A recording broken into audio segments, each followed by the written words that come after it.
Hello, everyone, and welcome back to what I believe is, I'm going to take a guess here and say session 17 of New Yerra. I'm pretty confident. Hello, everyone. Welcome back. We're going to jump straight into it. Would anyone like to do a little recap of last session, if we can remember? It's always hard, given the fact there are 2 weeks between each session. We escaped from the police Correct. with the help of Raider turning into a demon dog, running through the city. We then got back to the hotel, started getting drunk, talked to the police. The police had a proposition for us about shady character, some shady business going on the outskirts of town, and then an abduction of a kid. So we are going under the table for the chief of police to get evidence that this former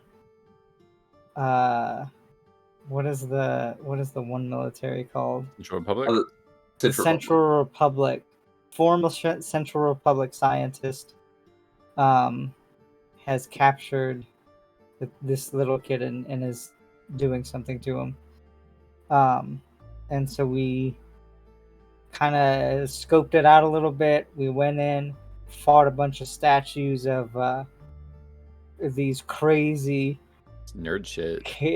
Crazy nerd characters. Went in the house, played a little tune on a piano from Resident Evil. Got some items, fought some armors that when it became alive, hit a button, got killed by a ghost skull or a demi-lich, swiftly punched the demi-lich into submission. The demi-lich is now our friend, yeah. And I think that's where we're at. We also found a baby owlbear in a chest, and now it is my son. Oh yeah, I forgot about. I'm really glad you did that recap, because I needed it. So yeah, I mean, not much to add. Evil Central Republic scientists abducted a kid. Some covert ops, a legal under the books mission to at least gather evidence of this abduction, so that the sheriff can arrest one Franklin Strauss. Made a friend at a demi-lich, made a friend at an owlbear. Found the key to the cellar in Franklin's home office, and you're now unlocking the reinforced, both physically and magically, door towards the basement. And that's what we're going to pick up. What's everyone doing? Opening wow, the door. look at all these look at all these magic items I just got. We're going to distribute these in a way that we're not going to talk about, but I feel like it's correct for us as a group. Natch just like scatters them, and they all land perfectly at whoever who they belong to truly in their soul. Yeah, they're all magnetically aligned. Just like Mjolnir, like you guys all put your hands out, and the correct items just shoot into your hands. Now, my I know you God, think that's uplifting devil pump magic. action. I feel like I can move shit with my mind now. Right. And I believe it was Nash who slipped the key into the door and unlocked it. And you guys begin making your way down into the basement. You guys enter a dimly lit room. The sound of your boots rattling against the cobblestone floors echo throughout. Small puddles of water have formed between the stones and reflect the faint flicker of candlelight. As you guys begin making your way down a rickety wooden staircase, the walls seem to be lined with barrels and crates of food, wine, and other necessities. These racking seemingly built into the wall, into the foundations of the house, ensuring they can safely hold these large amounts of liquid being stored. At this point, Benjamin kind of pipes up.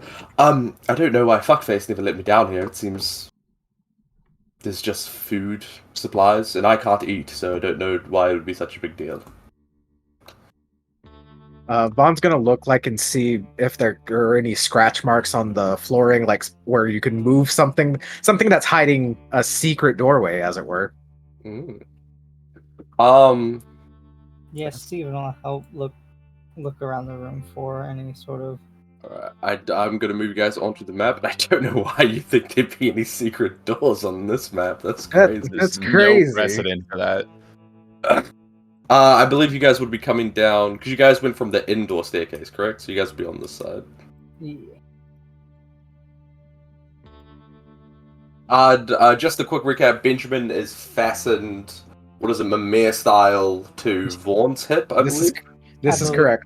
And Vaughn has the baby owlbear in his Ain't that arms. shit? You got both? Ain't that heavy? No, it's fine. I mean, he's a little light, so we'll have to fatten him up, you know? This is true. This is a rather smaller, malnourished owlbear. Right. Stephen and Vaughn, either one of you individually or one with each of you individually or one with advantage, roll me a investigation check. I will give you advantage. Okay. Yeah, 16. Just meeting the DC, you find that Eight. this barrel, literally the one that Steven's right in front of, Yeah. while the rest of the barrels, like I described before, seem to be like there's rackings that are actually built into the wall and the foundation. This barrel seems to be placed on a smaller, like, movable racking that you would theoretically be able to pull out. Steven's gonna be like, I got this. And Alright. he's gonna pull it. Roll me a strength check for me.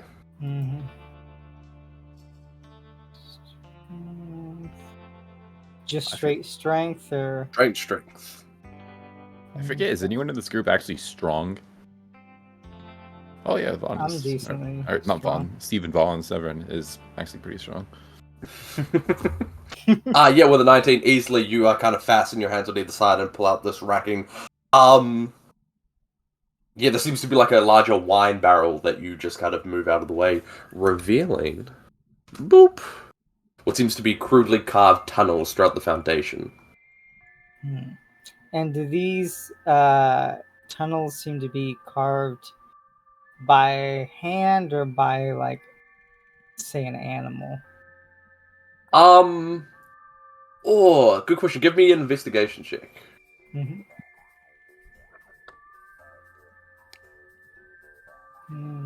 Investigation. Oh wow. It's So nice.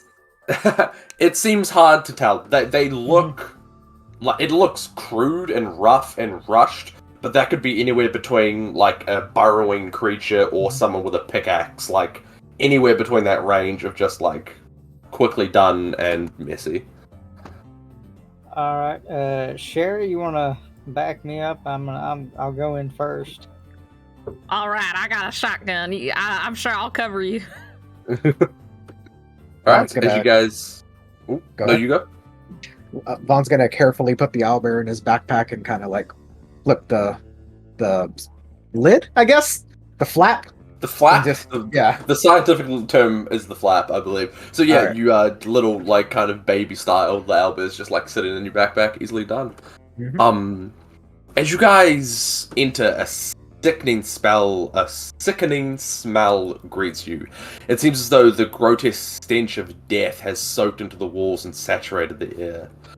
You guys begin making your way through, like I described, a series of tunnels that are remarkably empty, yet still cold and damp. And you guys begin making your way through. This is nasty. You're gonna make me all Yeah. claustrophobic. I'm glad I got this thing on my nose. It'd be worse if not. Yeah, it smells real bad. I mean, real bad.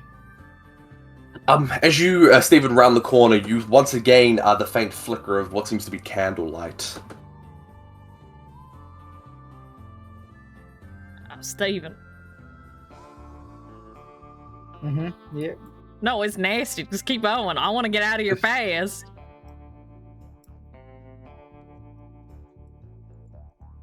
Oh my god. Nope. What is it? Oh shit. As you guys enter this room to the right, an unknown sigil is carved into the ground. Given everyone's kind of first-hand knowledge in this field, they can deduce that, although bearing similarities to a demonic summoning circle, this sigil is different. Its markings are rather free-flowing opposed to the more rigid and geometric markings of a demon sigil. Surrounding the sigil is countless candles, many burning close to the wax, and in the center of the circle lies a boy. Dressed in ragged and torn clothes and wearing a single shoe, this figure looks malnourished and pale. Is he restrained or anything, or just kind of? No, he's like loosely draped, like kind of Family Guy death pose, in the middle of the sigil. Nash, pass up the camera. Oh, Yeah, we gotta take. what do we got? I can't. There's a lot of curves. Y'all do whatever. Steven, here you Pass go. him the Take camera. it. You just gotta... Steven will take a picture. Yeah, this is the 1800s. Although this process is not as simple as you you get the bulb in and you assemble the thing. It's about the size of a microwave. You kind of hold it shakily because the thing's fucking heavy, and yeah, you position it. The bulb shatters. And yeah, after about a 5-minute process, you take a single photo of the body. Is this a body or is it a malnourished boy? Yes, The body of a Steven is malnourished boy. going. Right. Are they deceased? At this angle, it would be hard to tell. All right. Especially for you, Nash. I can't see shit. What's happening? Steven's Steven. going to go up to it and Alright. interrupt this circle. Steven does not want to step in this whatever is going on here. So he's gonna mess the circle. Yeah, scuff the circle, and then go check pulse. Before you even go to check the pulse, you notice that the boy's skin seems to be writhing, as if something is living and moving underneath it. Oh my gosh, something's in this boy. Got that dog in him. Guys, I don't know what to do. I'm gonna step back real quick. Are there dogs in there? Can we see that there's this other area? Yes, there is. You can notice that there is a second. You guys are not real high enough to see the direct entrance, but there is. At this point, Sherry and Steven, you will see that there is a more direct entrance. All right, Nash and Vaughn, if you go around the other side, it looks like there's another way in. Shit, all right. You and I can get out of here in a second. That's perfectly good with me. Start going Bye. out here. Take a big old breath. Some of that fresher air. Grab some of the food, put it in my pocket. Yeah, this is most of this would be grains and things that you could dry and store easily. That's what I like. I'm just taking that so as I'm walking around, pulling my pocket. All right, what do we got going on here? Damn it, Steve! Now you're in the fucking way here. Yeah, no, I'm pushing it out. You gotta pull. Roll either one individually with advantage. You go for it, Steve. Yep. Yeah, if Nash is going that way, Steven's backing up, whipping out the rifle and just aiming down sights in case any shenanigans happen. Steven's. You mean Vaughn? Yeah, with 11. This one's a bit heavier. You feel like maybe the barrel might be more full, whatever reason. But with an 11, you're still able to scrape it against the cobblestone and get it out of the way. All right. There's something in this poor boy, and I'm be honest, I don't want to touch him. But we should probably wrap him up. I feel like it would be in bad taste to desecrate this boy's body, right? To kill whatever's inside. I mean, yeah, I don't want to hurt this poor boy's body. I don't know. What do you mean there's something inside? Look. And yeah, Nash, as you get a close look, it looks like if you got a box of worms, and they just kind of are writhing all over each other, but then you put a layer of skin, kind of pulled it tight. It's that same texture of multiple different strands of something writhing and wriggling underneath over pretty much his entire body. Well, that's concerning, especially given the circumstances here. I'm just afraid that whatever he's gonna do with these is gonna hurt other people. Boy, are you alive there? Boy. As you call out, Stephen, this corpse, now that you're close enough to realize that this child is sadly deceased, kind of moves, its bones snapping and its muscles tearing as it comes up and it slashes against you. Stephen being the closest to it at this moment. Let me just see what it does. That's a natural 20. You never expect the kids to hit you. And I need you to make a Constitution saving throw for me, Stephen. Uh-huh. Let's see. Yipes. Wait. Wow. Wait. I don't think it'll help. Hold on. I have an aura, but I think it only adds like 2. That's 17 points of slashing damage. All right.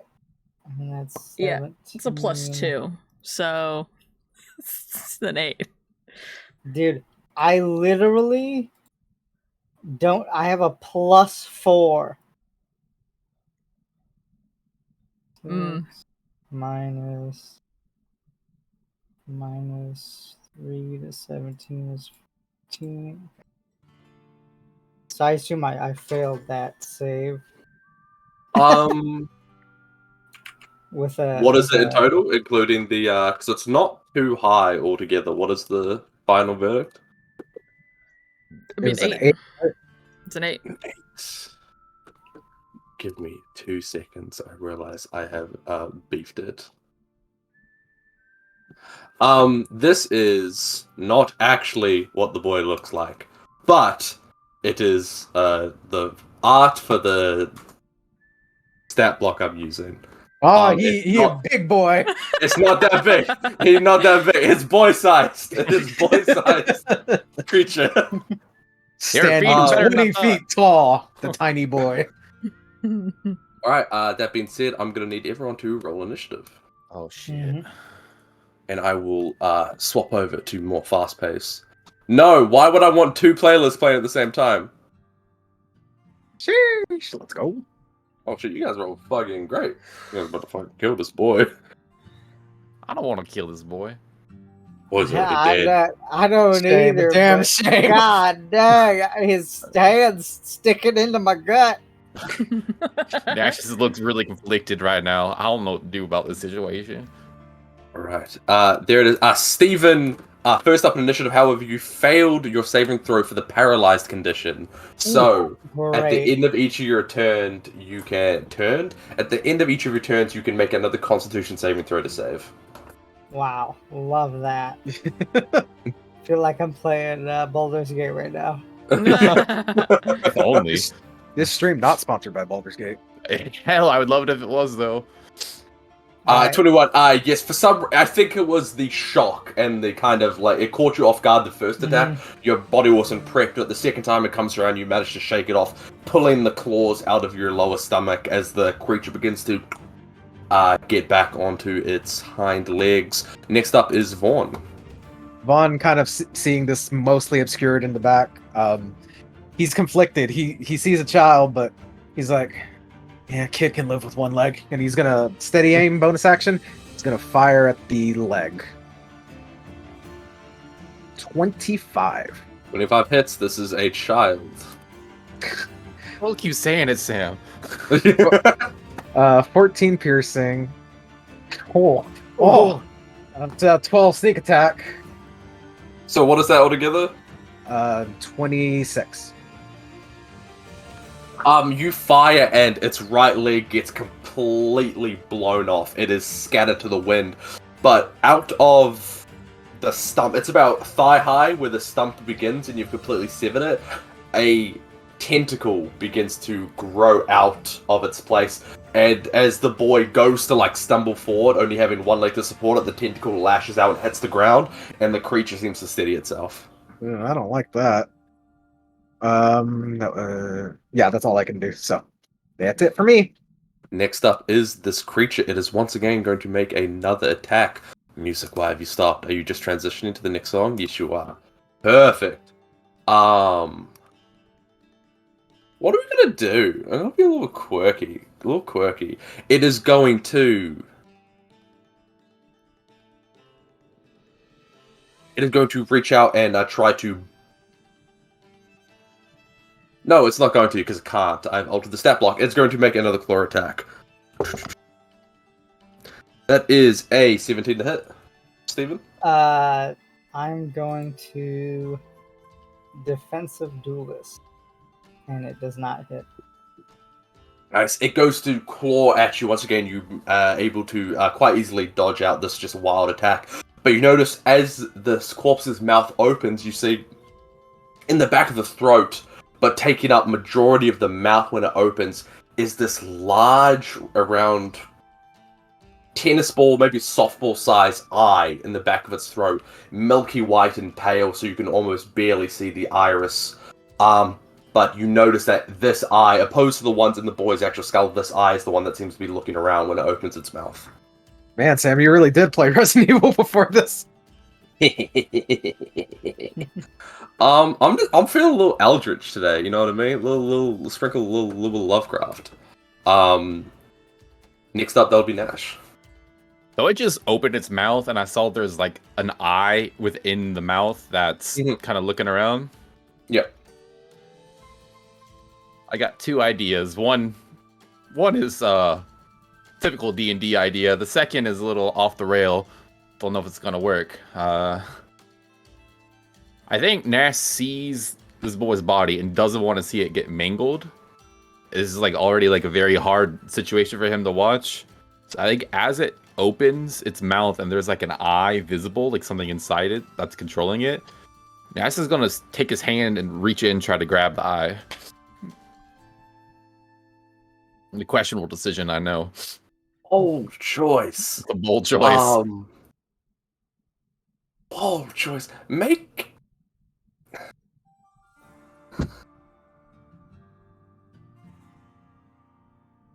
I'm gonna have to set a DC, given like it's not gonna be contested, because you're not contested against the strength of something. You're the physics of getting it out. So make a strength check for me. I Man, know where my next ASI has to go. Nick needs to level up his stage strength if he's gonna keep this shit up. Yeah, I gotta start putting points in that. Listen, I like to interact with my environment. I thought you were gonna like suggest that it get out of the boy. No, I like... have the spell blindness as well. I thought about actually blinding it, like the eye, like inside of it, so it couldn't see anymore. But then I'm like, nah, I think Nash is gonna try to pull it out the mouth because he doesn't want to see his friends mangle this poor boy's corpse, and try to get it done quick. Next round. So yeah, you already saw the leg near get blown off. So strength check, you said, right? Yes, just a straight string. You can convince me to go athletics, but this like. There's no technique to this that will indicate athletics. This is pure strength. And then I won't try to convince you. Let's go. 20?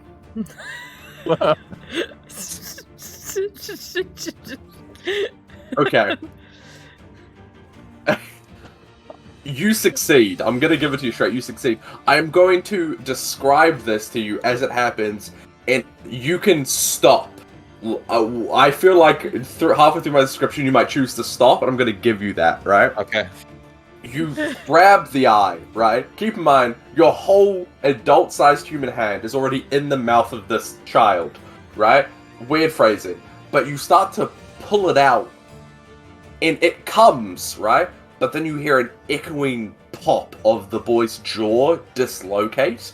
And as you begin to pull and pull, you realize that whatever is in this boy, you don't know how or what magic it has played, but it is larger, not only than the boy's body itself, but the hole that you are trying to pull it out of. And you hear the jaw pop and dislocate, and then you start to hear the tearing of skin at the seams of the mouth. Oh, man. Oh, man.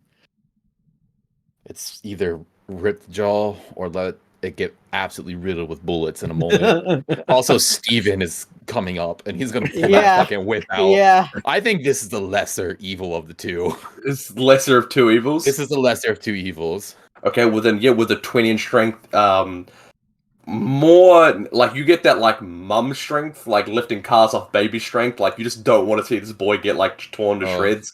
So you begin pulling this creature.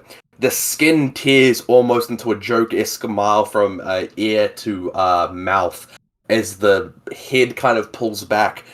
This eye comes out first, and you realize I actually have written a description, which would be a lot easier to describe. This large central milky white eye seems to be a part of a central body, right? That you manage to fully pull out.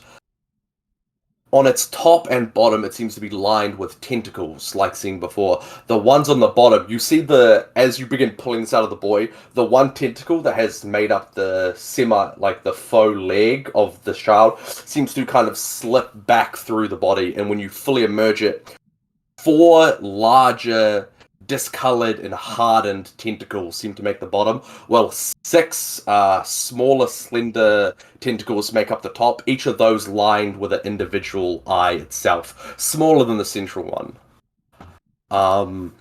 But with that being said, we will get rid of this. And Yeah, were we fighting with? I think we're fighting. maybe. What do you think we're fighting? What Yeah. do you think we're fighting? Yeah. What do you think we're fighting? Don't worry about it. Yeah. I'm not okay. fighting the boy, and that's what matters. Uh-huh. I succeeded in my mission, and now ethically, I feel better about what's about to go down, and that's all that needed to happen for me to be efficient here. Because I was about to do jack shit.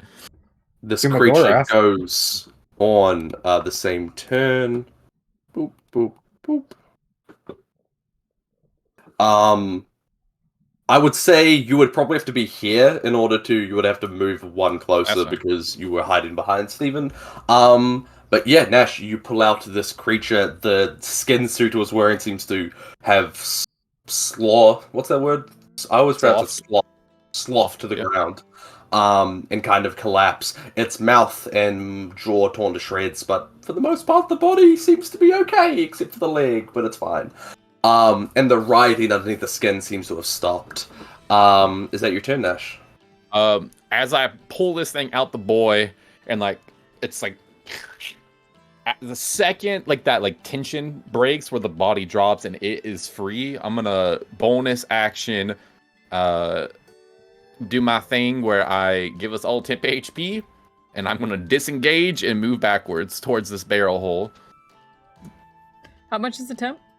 Let me check again. It is 8, I think.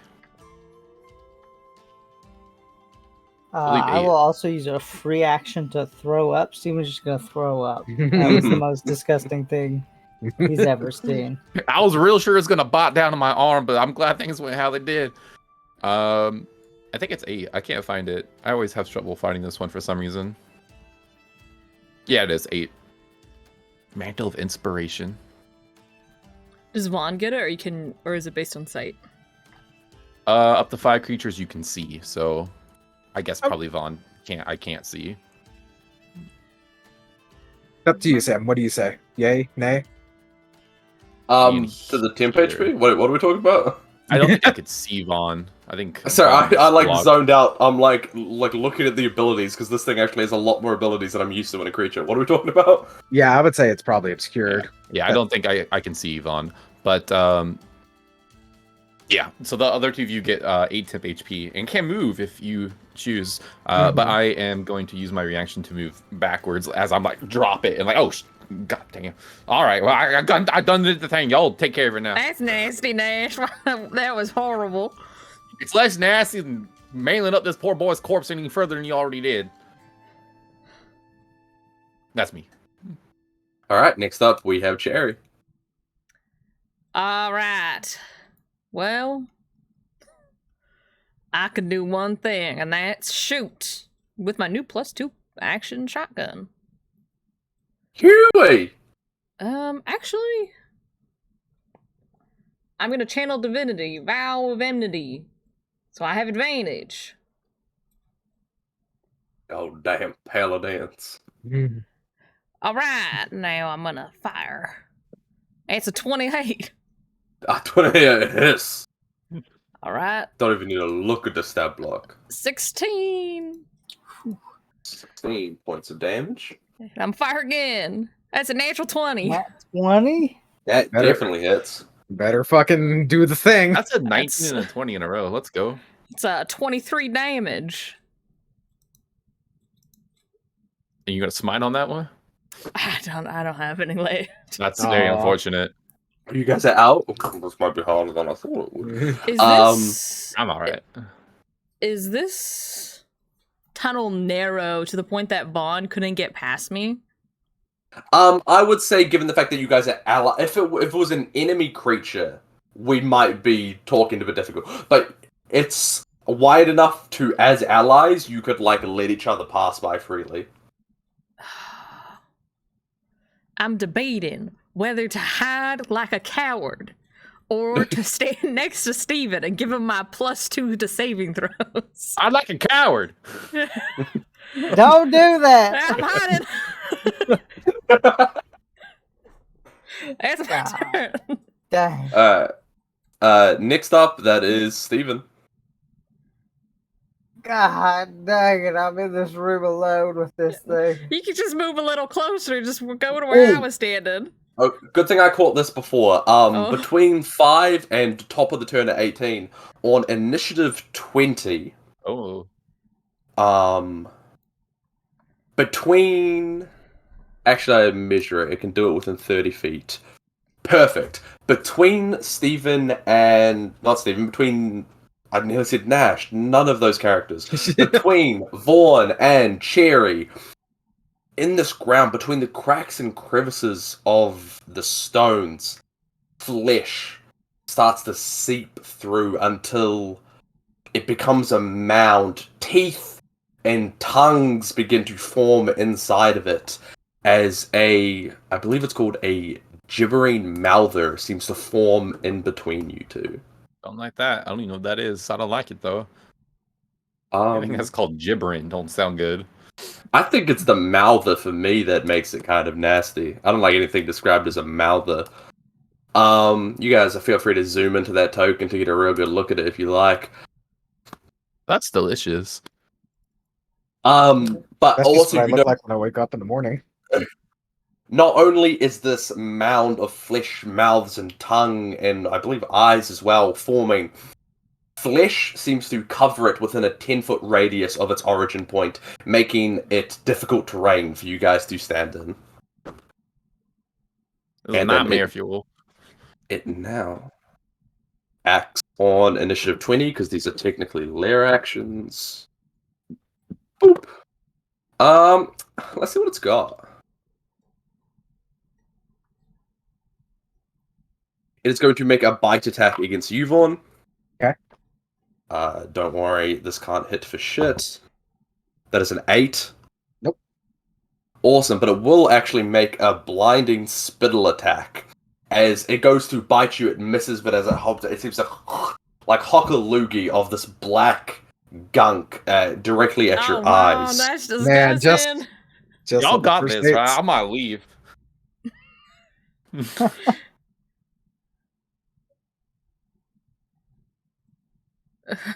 Alright, actually, within 5.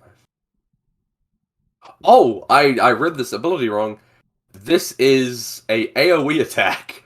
So Oh, the mouth lovely. attack went at Vaughn. This will go against any creature within 5 feet of it, so I need Vaughn and Cherry to make a dexterity saving throw.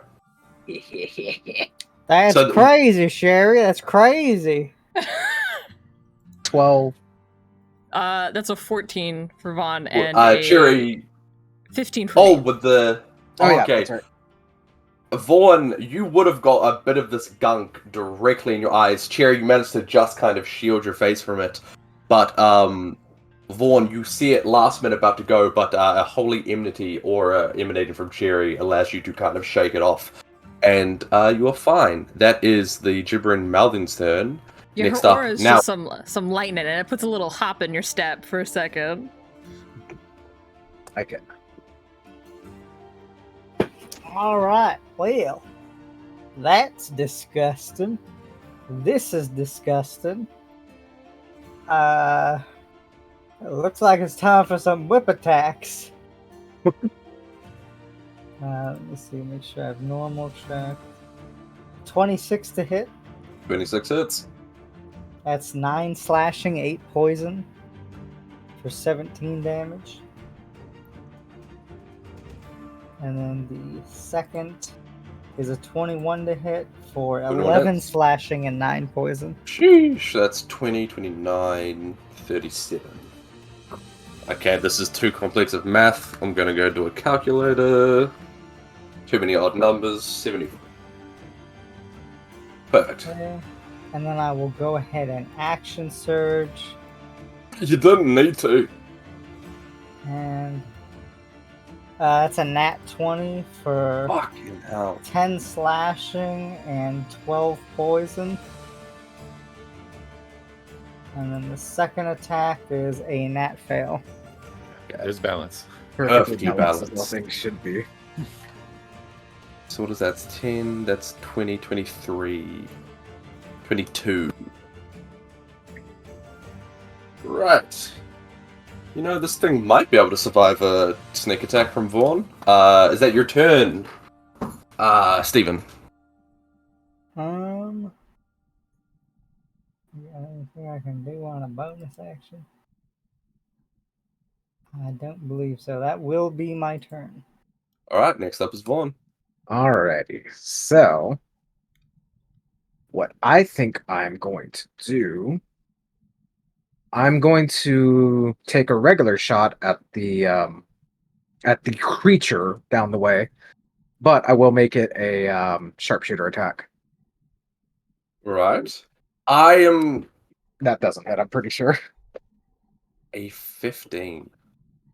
I was just about to say that given the creature, the gibbering mouth, the Cherry, then the angle that you were shooting at, I was going to give it cover, partial cover, for a +2 to AC. But Mhm. with that, let me just check. Well, with sharpshooter, it's a -5, so it'd be a 10 to Oh. hit. So Yeah, no, even without the thing, that would be a miss. So Yeah. yeah, the bullet goes and whizzing past you, Cherry, and then completely missing its target, ricocheting in this the room with the sigil. Stephen, you having to duck as the bullet kind of rattles around your head. Unfortunately, you miss. Is that your turn, one? no, actually, this thing spit at Vaughn, so he doesn't like that. He's gonna bonus action disengage. And 5, 10, 15, 20, All right. 25, All right. 30. But he is. You have within 10 feet of it is difficult terrain. Remember, so Yes. So I would that would be go 10. right there. So that'd be 10, 5, 20, 34. Perfect. 40. Yeah. So Vaughn's gonna start scooching back and shouting to Steven and Cherry, "Let's try and lure it out to the main area instead of fighting in here." That's my turn. All right. Next up is the Mind Witness, as it's called. Let me see what this bad boy can do.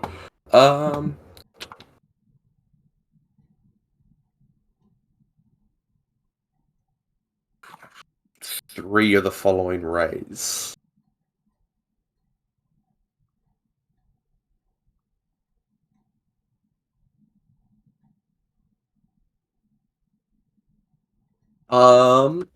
What it's going to do is going to make its first aversion ray at you, Stephen. I'm going to need a wisdom, no, charisma saving throw from you. As Are one you of these sure? top eyes. Are you I'm like sure you don't 90. want to? You sure you don't want it to be wisdom? I'm like 90% sure.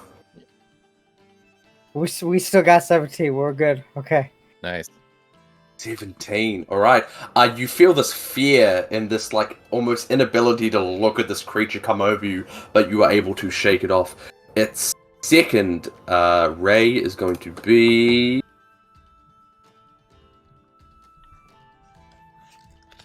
a stunning ray. It's going to turn to you, Nash. I'm going to need a DC. I don't know why I keep wanting to say the DC of this. A Constitution saving throw from you. You sure you don't want to give me the charisma one? I have picked these quite well, actually. Are these considered attacks? I don't believe they are. No. But... Okay. Constitution saving throw. That's an 8.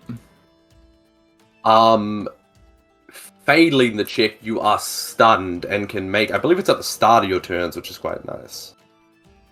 Yeah, at the start of each of your turns, you can repeat the save to end the process. So if you... Oh, and it has one more left. It is going to make a...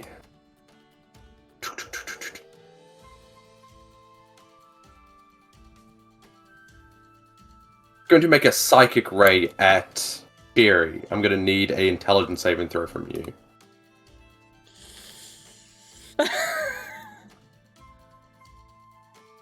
It's a 4.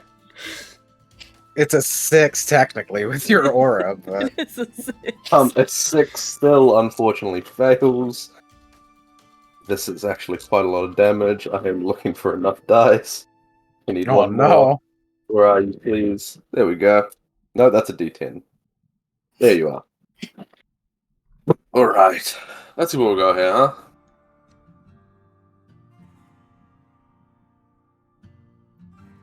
Yeesh.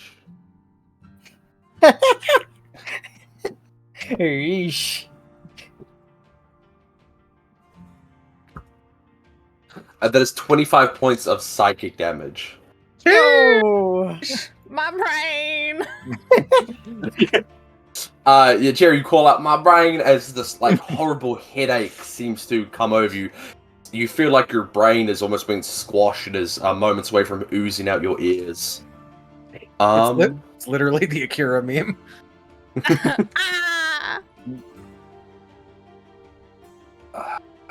And that's all it can do. It kind of doesn't want to move, so that's it. Next up, that is Nash. I'm going to need you to repeat that Constitution saving throw for me. 14. 14. Succeed. So Hey. you... initially, this kind of like, not fear, not psychic pain, but just your muscles begin to seize as you gaze upon this creature, one of its eyes looking at you. But you kind of get this wave of... Fear, which is far stronger than anything it can do to me. Fear has overpowered this creature's magical ability, and you shake it off. That is your turn. How heavy was the barrel that Steven and I moved out the way?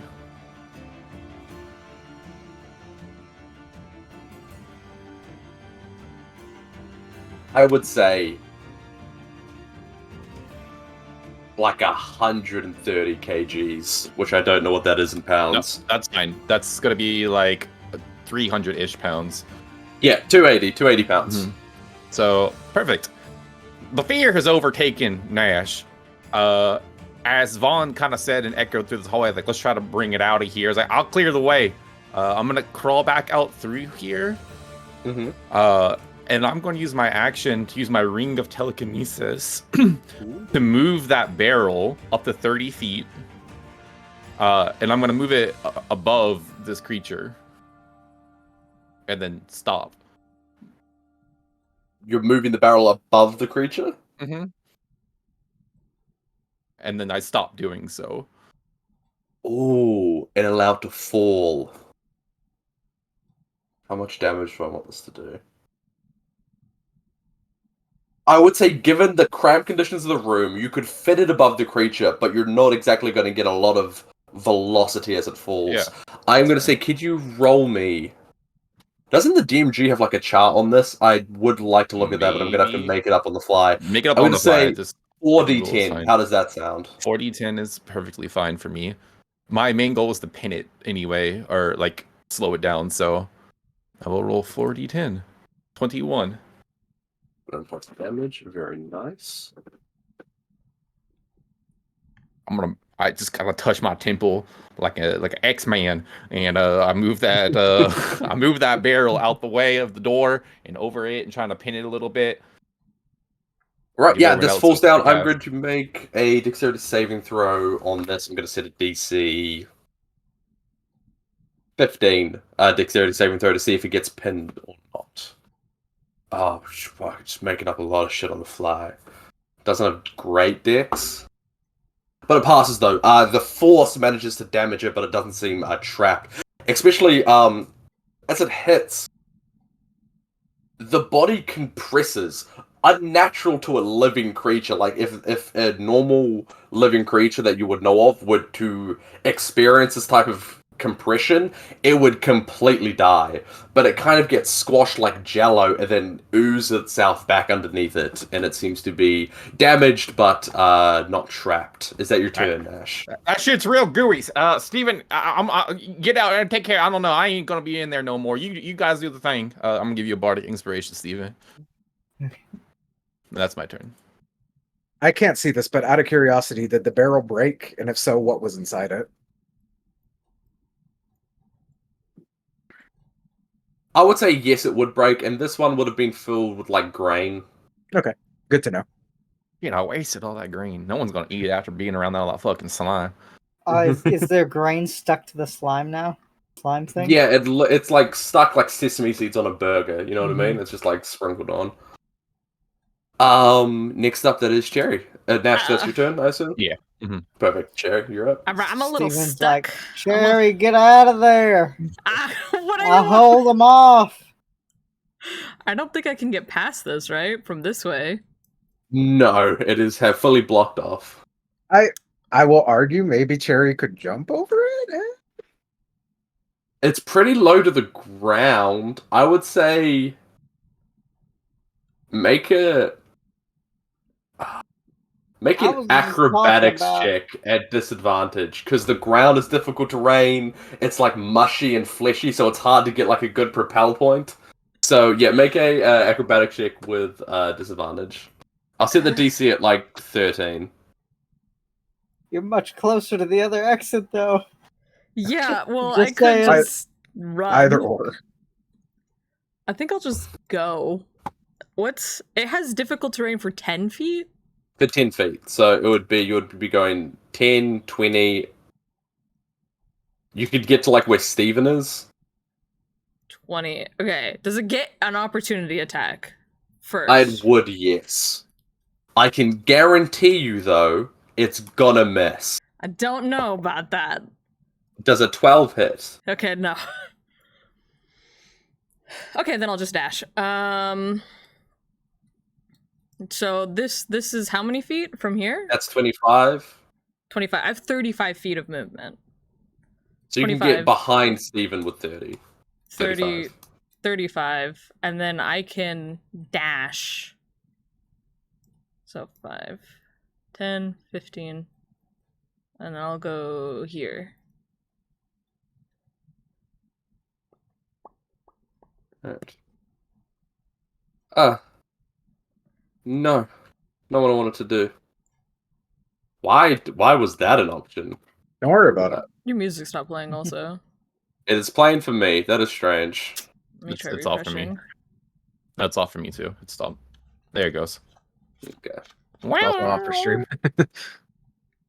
Tragic. Cherry, yeah, you dash out. Is that your turn? Yeah. Alright, next up, it is going to, on initiative 20, summon another gibbering mouther as a lair action. Okay.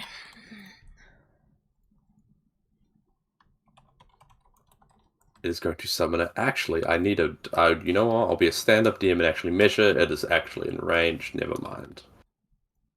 Boop! It will place one between Nash and Cherry. The second one, it's got 10 feet of movement, so it is going to... I don't think it can even...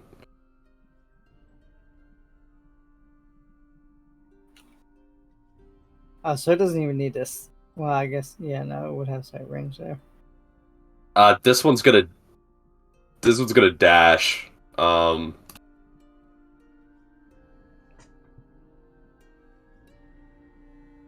It's gonna dash to block off Vaughn, and that's that's all I can do there. The one closest to Shiri and Nash is going to make a attack against Nash. Why not? This is going to be a bite attack. Oh my god, that's a 19 hit? Yeah. Come on, gibbering mouther, let's get it. I'm gonna need you to make a strength saving throw for me. I already used all my strength for the day. 12. That succeeds as its weight gets pushed against you, but you don't fall down. However, you do take 19 points of piercing damage as the multiple mouths kind of pierce. It's not tall enough to get your chest, but it tears your legs to shreds. Don't like And it also gets its blinding spindle, so I'm going to need both Cherry and Nash to roll a dexterity saving throw. that. I'm alright at these. 13. That's a 15 for Nash. 15 for Oh. Nash, Great. 21 for you, Cherry. That Yeah. is both of you save. So the gunk once again out of each mouth gets spit throughout the air, and yeah, you guys both just quickly duck out of the air. That is the gibbering Malthus' turn. Next up is Steven.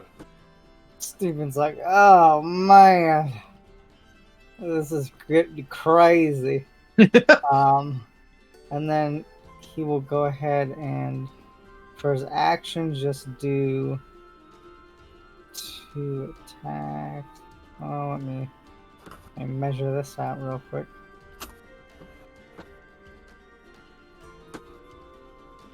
Okay, so this it would be double movement from here. Yes. Because of that one. Mhm. Okay, so 5, 15, 20,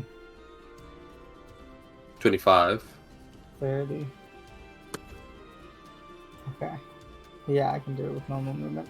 Yep. I'm gonna do 2 attacks on this wiggler. Does a 19 hit? 19 hits. That is 9 slashing, 10 poison damage. The second one does a 15 hit. Meets to beats it. Alright, that's 9 slashing, 8 poison damage. Could I get that all together? Quick math. 18, 18 both. 28, and then 8 on top of that is 36, I believe. Yep, 36. That is very correct. 81 minus 30. I keep saying it's. I hope you got. I'm mouthing and slash. you just said it. Yeah. You So. Fucking great work, DM. You've nailed it. It's looking hurt-ish. Is that your turn? I will then move. It will get an opportunity attack at me. What is it going to attack you with? Is the question.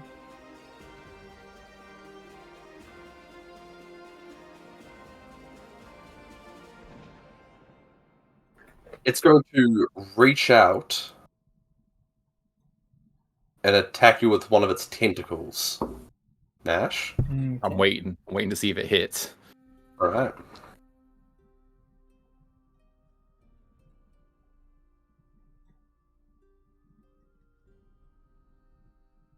Sorry, this... Alright. That is an 8. That will not hit. Okay. It goes to reach a tentacle out, and you realize that it's attempting to grapple you, and if this would have successfully hit, you would have been stationary. But as it kind of coils around your leg as you're going to run away, you slip it up just in time, and it misses entirely. Is that your turn, Stephen? That will be my turn. Alright, next up, that is Vaughn. All right. Would I be able to use my free action to try and hop over this thing, or would it be an action? I'm going to say that given you're a rogue, you have cunning action. I will say leaping over a pile of flesh will be... There's like... You can do 3 things with cunning action, right? Dodge, disengage, and dash. The 4th one is jumping over a flesh monster. So I will say it's a bonus action. All right. Bonus action, I'm going to leap over it. So 10, 20... You can attempt to leap over it. Give me an acrobatics check, please. Oh, okay. You just said bonus action. All right. Let me do acrobatics. I'm good at this. 16. Yeah, you make your way over. All right. So 20. That's still within. That would be all my movement, but I will use my action to, since I'm too close, I will use Firebolt instead. Nope. Firebolt continuing to not hit shit. I'll also say that you are leaving its range. It gets attack of opportunity. Yeah, it's a 12. You're fine. These things have dick to hit. They hit hard, as seen by Nash, but they have dick to hit. Is that your turn, Vaughn? Yeah, that would be all my movement, so I'm Sweet. trapped. Next up, that is Mind Witness. What's its movement speed? It can hover at 20 feet, so it is going to... Like I said, its Jello-like appearance, managing to kind of squeeze, pinched waist, begin to kind of emerge through the tiny hole in the wall. That's as far as it can go, but however, it has more eye attacks. Steven, I'm gonna need you to make intelligence saving throw. Also, music stopped again for me. I don't know about you. That's an 8. That is a fail.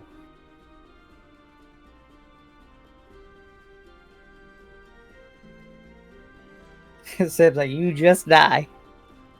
You what? Alright, that is too much psychic damage. I apologize. I truly do.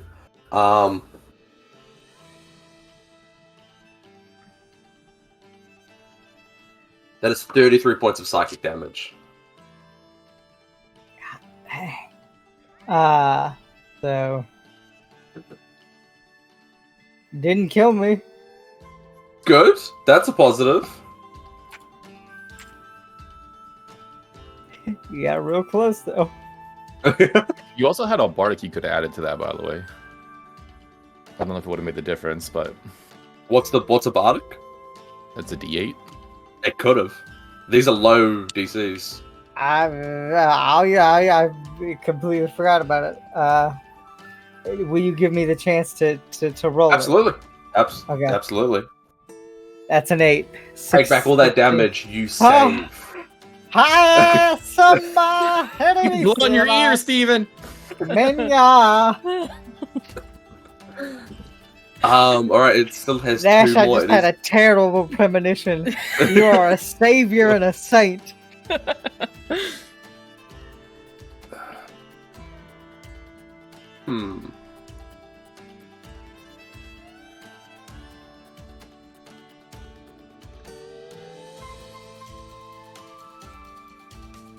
It is going to, Cherry, I'm going to need you to make a charisma saving throw, and Nash, I'm going to need you to make the same constitution saving throw. Let's go. So 24. Oh, I shouldn't have made the paladin do a charisma save, you're fine. 19. Oh, 21. everyone, these beams, these eyes, these tentacles begin to lash now almost in desperation, and firing off these beams, these psychic, these telepathic abilities, and your mind, each of you, they wince in pain, fear, stun, whatever, but all of you manage to wave it off regardless. Next up, that is Nash. I'm too damn scared right now to don't let you make me not move.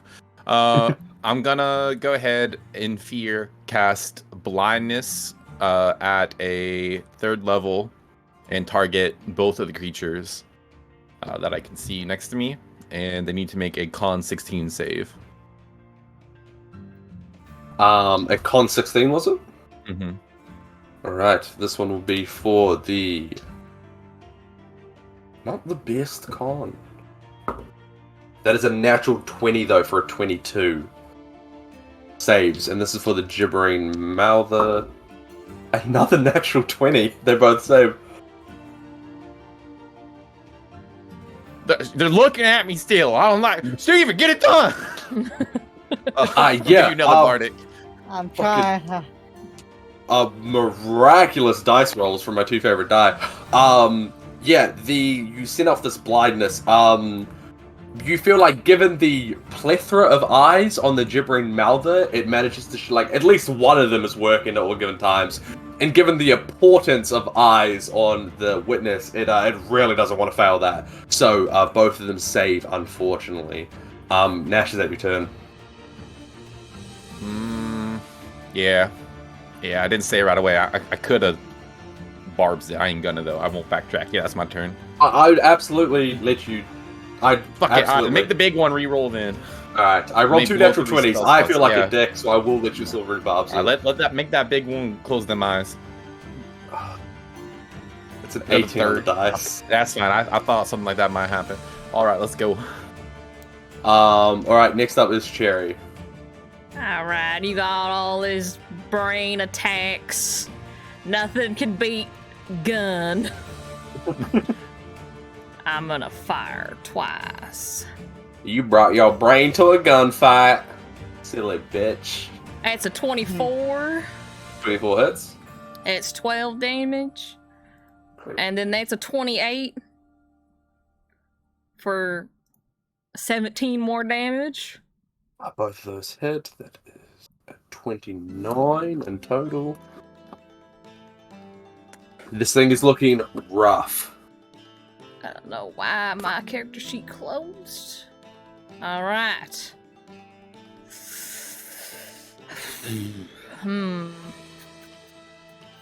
Yep, that'll be my turn. I'm gonna stay right there. Alright, next up is the Gibbering Mouther. As a lair action, it will summon its third and final one, placing it here. I say that, realize that you guys actually can't see where I placed it. Boom. Yep, exactly where I thought it would be. Yeah. Nash, I do apologize. It is going to... You know what, we're going to do the one by Vaughn first, because I feel like this one's just tried his best. He is going to move here, he's going to roll to see if he gets his blinding gunk back. He does not get his blinding gunk back, so he will instead try to bite at your ankles. There's an Not 8 that- hit. No, we're not on that kind of relationship yet. No. It doesn't seem to get its gunk back, so it kind of like... It rolls more... It doesn't have limbs, it's just flesh, so it kind of rolls towards you. One of the mouths kind of bite at your ankles, but not enough to get through your thick leather boots. Excellent card. I'm going to roll to see if it gets its gunk back for the one between Cherry and Nash. It might. It might. It does not. So this one will instead make a bite against Cherry. There's a 20 hit. Yes. Huzzah! Not that dice. What dice am I using?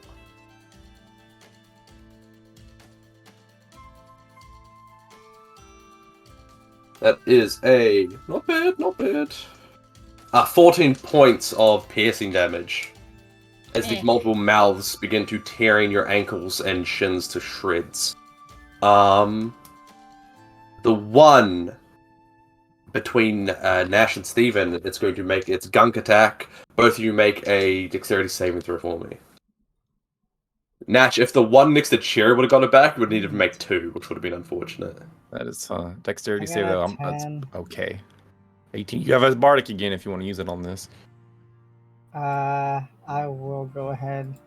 So I really don't want to fail this. So 14 for me. 14, DC 13, so both of you succeed. This black gunk about to blind you in your eyes, but the wise words, the fear-ridden words of Nash, you kind of really put emphasis on how much you don't want this shit in your eyes right now, and you're able to gross. shake it. However, the one next to Steven will make a bite against you. Does a 14 hit? No. You know what? You withering, gibbering mouthers have been doing a lot better than I thought you would, so I do appreciate you. However, that is their turn. Next up is Steven. 14 would have hit me. I gotta get that studded leather. Steven will go ahead and try to get this jelly belly monster out of here. So he's gonna make 2 attacks at it. Another nat 20 for 11 slashing and 13 poison. How do you kill this monster? Literally, he basically the whip just goes into a flurry of slashes that nobody else can probably see. It just looks like a flurry of metal flying in the air, and it just gets diced. Yes, Steven, you lash out of this thing like a ribbon dancer, but instead of ribbon, it's serrated steel, and you completely dice this thing into a million pieces. Almost sushi-like as the tentacles kind of lay scattered amongst the floor. The milky white eye the fluids within it kind of leak out onto the cobblestone, mixing with the damp water on the ground, and this thing is officially dead. Is that your turn? Oh, you still have one more attack? Yes, I will do an attack on this mouthy boy. That's an 11 to hit. 11. That hits. Oh, okay. These things are large, stationary, and not dexterous. 11 slashing and 3 poison. Alright. Yeah, you kind of just almost like flogging it as it's so low to the ground, just overhead, and you slap it into the back. Yeah, the flesh begins to tear, but it still seems to be moving. Next up, that is Vaughn. Vaughn psychically feels that the big monster is gone. So he's gonna bonus action steady aim and aim his rifle right at the pile of goo right in front of him. Yeah. So that is a regular attack. 26 26 hits. and 12 points of piercing. What's piercing? That is. Alright, yeah, you fire a hole point blank, and a large basketball-sized hole appears in the flesh, but it kind of begins to pile over each other and form that hole back up. Is that your turn? Yep, that's what I can do. Alright, next up is, we get this guy out of initiative, Nash. Again, I'm surrounded by these two things. I'm gonna try to like pull out my harmonica, hit that note that's so just painfully high that it makes you close your eyes, and blind these things. Alright, let's get it. DC 16 con. On.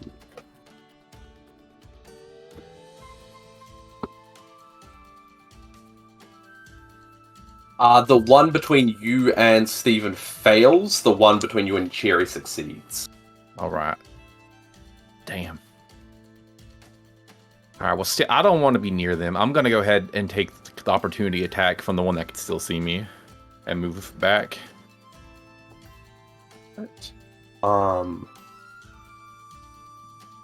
Is going to make that attack. That is. Oh my god. That is a 19 to hit. 19 hits, yeah. Do you mind, as a DM, if I ask you, as a friend, if I ask you how much HP you're on?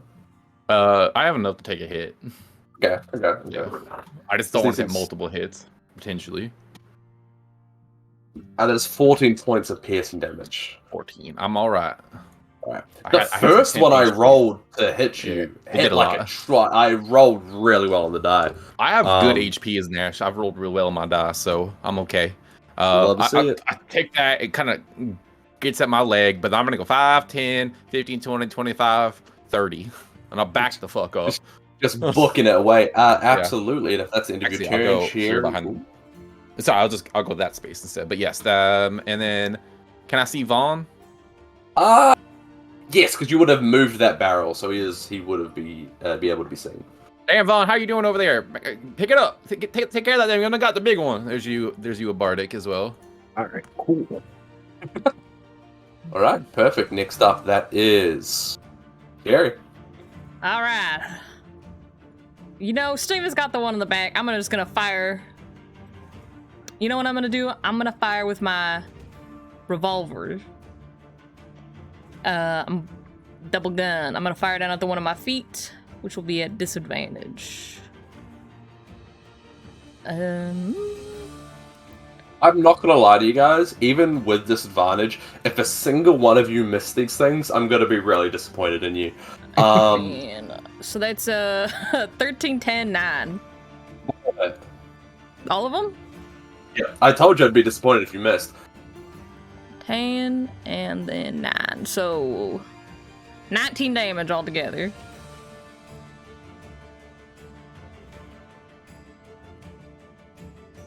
Alright. Yeah, each of you begin railing into these things. Back to the Gibbering Mouth's turn. The one closest to you, Steven, is going to make an attack against you. I haven't missed anyone's turn, right? I feel like we've come back to these guys pretty quickly. No, everybody's We're all gone. happy. Alright, It's going to make one with disadvantage against you, Stephen, because it knows where you still are, but it cannot see you. That is an 8 misses. This one, I'm going to put this one aside, because this is the one that rolled like a 19, 17, and a natural 20. I don't think I've rolled under like a 16 on this one. Use I don't want to kill you guys with flesh These monsters. 2 dice are my best rolling dice, and I use them against y'all consistently. You bust this out for when we fight gods. You're like, Yeah, "You and guys this is gonna my learn worst today." die, and I keep it.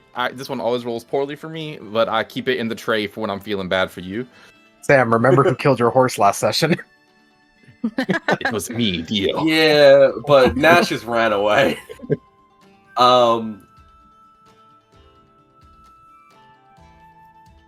Okay, this one's against Cherry. That is a 7. This one is against Nash. Not Nash, sorry, Vaughn. You know what? Vaughn, because you're the one who reminded me, I'll roll with the good one. That's an 11 to hit. No. Even my good dice cannot overcome the sheer awful attack of these creatures. That's all of them. Next up is Steven.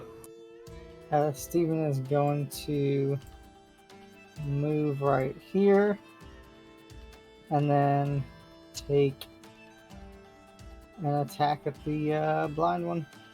Blind one did get a chance to save again on its turn. Ooh, thank you very much for being honest. Was it what Constitution? 16 ton, yeah. No. It's still blind. Alright, so... Alright, if you take the blind one, you should have advantage, I believe. That's how blindness works. Okay. Fuck it up, Steven. Pop. 17 for 20 damage. Oh! And then... 14 for 13 damage. So that is 33 in total. Mm-hmm. And that will end Steven's turn. Alright, next up, Vaughn. Oh, it's still up. All right. Might be a little bit more hardy than I thought. In that case, let's go ahead and do this. I'm going to bonus action disengage. Mm-hmm. 10, 20, 25, 30. Can I see the blinded one from here? I would say yes. What's the Okay. rule? If one corner of you can see one corner of it? Yes. All right, cool. I will take a shot at that one, and I have advantage because it's blinded, correct? Absolutely. All right. That's a dirty 20. It's 15 points of piercing, I'm going to wait And- until... 8 points of sneak attack. How do you want to kill this creature? Vaughn's getting real tired of stepping in goo. He's getting his brand new boots all smudged with goo. So he just kind of leaps out, jumps over the table, and in one swift motion, fires at Yes. the blinded one. Yes, Stephen, as you begin tear it into with your whip, you go to reach out for one final attack, but a stray bullet from Vaughn manages to tear right through it, and you feel confident that this creature is no longer with us. Vaughn, is that your turn? Yes, that is my turn. Awesome. Next up, that is Nash. See, Vaughn step out the way, so now I'm the closest to this creature, and that will simply not do. So 5, 10, 15. From here, I can see the one that's still there, right? Yeah, it's around the corner. Yep. All right, so I'm gonna take out my pistol and just take 2 shots at it real quick as I'm scurrying. So action, bonus action. 20 on the first Good one and 18 on the second. But great shots from Nash. The fear. For 7 and 6, 13 damage total. All right. Yep. And then I'm gonna start heading up the stairs. All right. Move one back because on that corner of Okay. the barrels, it was difficult terrain. So just pop you one back, and that Fair should be enough. fine. Cool. If that's your turn, next up is Yerra. All right, I'm gonna fire 3 times. 1, 2, 3. All of those hit. Beautiful. Bam, bam. It's 7, 12, 7.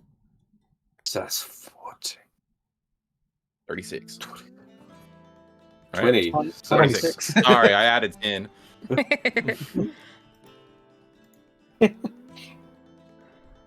Right, this Bang, bang, one is bang. looking rough, but is still with us. Is that your turn, Jerry? Yeah. Alright, a scene that you just recently lit it up is going to make, you know what? I don't think I've been rolling for these guys to get their gunk back. Pretty sure you have, but go for it. It doesn't matter, it doesn't get its gunk back. So, it is going to attack Cherry. It will provoke an opportunity attack from me since I'm within 5 feet of it. And it's attacking Right. somebody that's not me, so I will. It rolled a natural 20. I So I'm rolled going a to say natural if 20. you kill it, which I think you will, it's not going to get its attack. So, yeah, how do you want to kill this?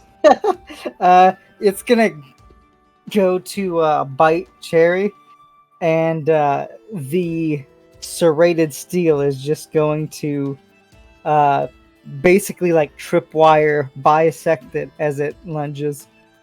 Absolutely. So, yeah, one of the mouths begin to spread open wider than the rest to lunge and attack Cherry.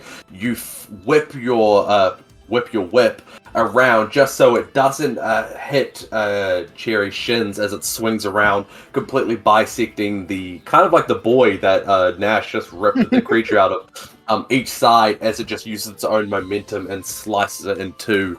That creature is dead. Woo! This creature is... There's one left. Come on, my boy. It's gonna dash. It's just like rolling towards Vaughn aggressively, but that's all I could do in that turn. Next Oh, up... look out! Next up is Steven. Stephen will move 5, 10, 15, 20, 25, 30, and he'll use his machine pistol and fire twice. A rare appearance from the machine pistol. So that is 17 points of damage. And this fires twice, right? Per attack. It fires multiple times in an attack, but the damage is stationary, if that makes sense. Like, I've written what damage it does, but given it's a machine pistol, it's not like you Okay. semi-automatic. You hold down the trigger and multiple bullets come out, which everyone, this is newfangled technology. Bullets that fire multiple times, this shit's crazy, right? You just hold the trigger down once, a lot of bullets come out. Fucking amazing. But that's why... I think the damage is multiple smaller dice, which is meant to mimic that of Yeah, I gotcha. multiple bullets coming out at once. Yep. And then that will be Steven's turn. Alright.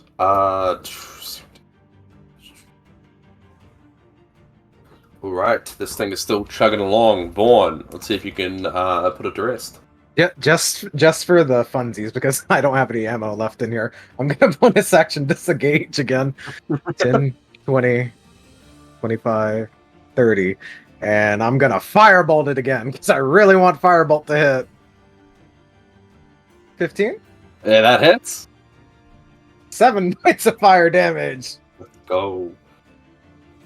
Alright, yeah, the flames lick up and kind of char the skin and singe. Whack! That is your turn, Vaughn. Yeah, as a free action, Vaughn, as he's disengaged, he's like, fuck off, and kicks it and throws like fire on it. Absolutely. A question about your firebolt. Does it come from your rifle, or does it come from your magic that you've been practicing throughout this journey?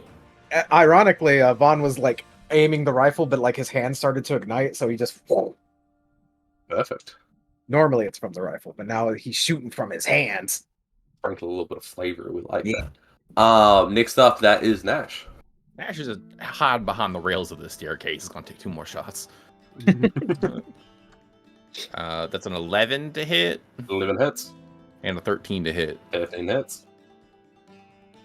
For 10 and for 14 total damage. 14 total damage, I can do that. Alright, it is still chugging along. Cherry, what do you got? She's gonna run forward and just trying to start firing her fucking pistol, All right, roll hit. which is actually normal. 1, 2, 3. Oh, Ah! you missed one. A natural 1 auto fails, correct? Mhm. So, ironically, if it wasn't a natural 1, you still would have hit it. It's 18. Ooh, and how do you want to kill it? You know, how do I describe this other than she shoots it? The downfall of fucking New Year and having a gun. You know what? I would just say maybe the force from the bullet like smacks it back, so it kind of like first bullet pushes it back, and the second one it just kind of like against the wall, like a sneeze. Absolutely. This jello-like flesh that you fire in once with a shotgun manages to stay intact. Like, it doesn't pierce it, but the sheer force of the bullets fire it up against the back wall, and the second shot manages to, placing it correctly where the first shot landed, with enough force, pierce through it and pop it like a balloon as it gets flown back and killed. That being said, we are out of initiative.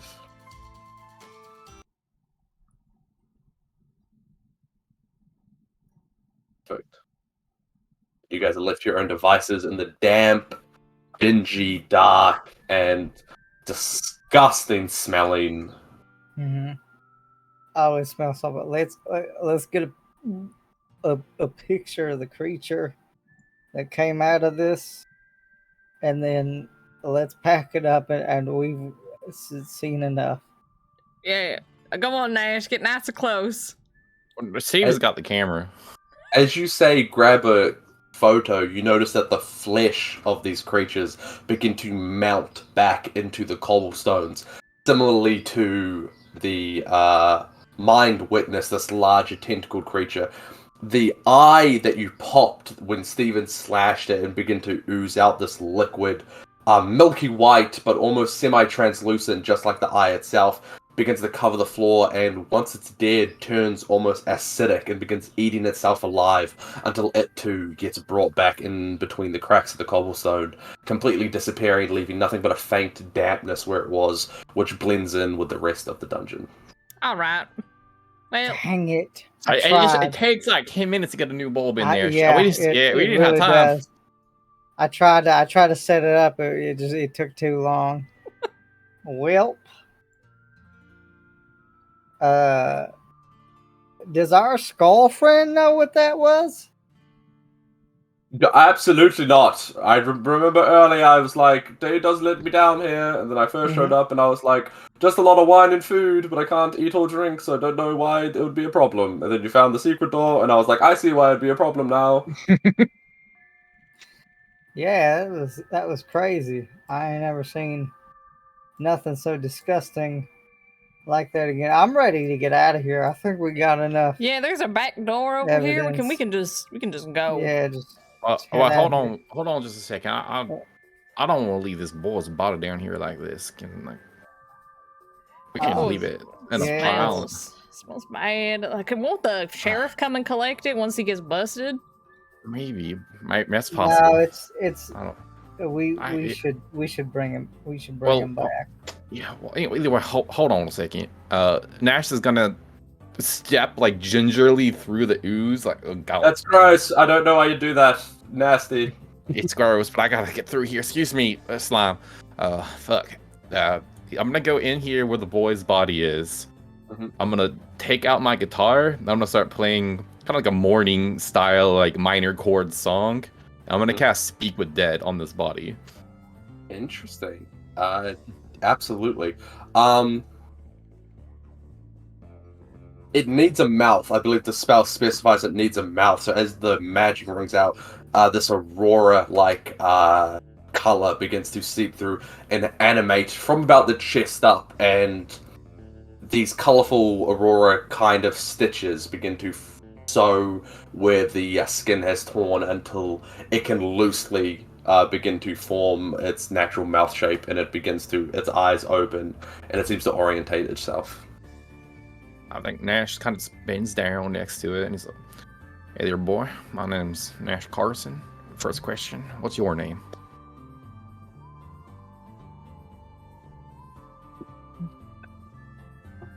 My name's Carlton.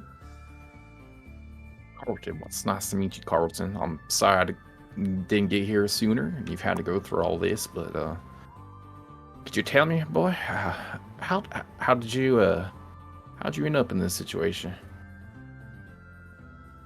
When I was just playing ball outside my house, we live on the poorer part of town, just on the outskirts, and playing in one of the meadows between the mansion where the man took me and my house.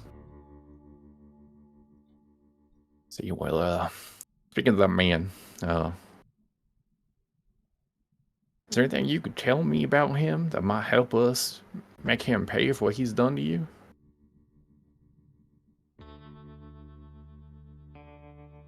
I don't know anything specific. He just brought me down here, kept me locked up in this dingy little cave. Did terrible things to me. I don't think he do to you.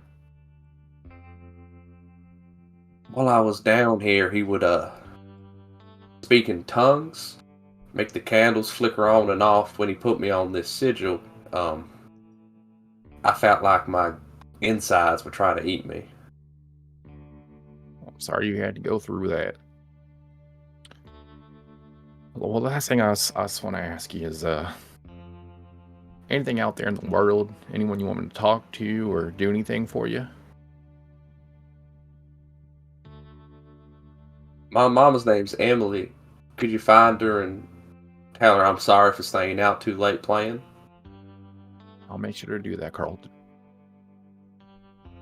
And with that final question, the stitches, these Aurora stitches, begin to undo themselves and the mouth and head begin to fall back.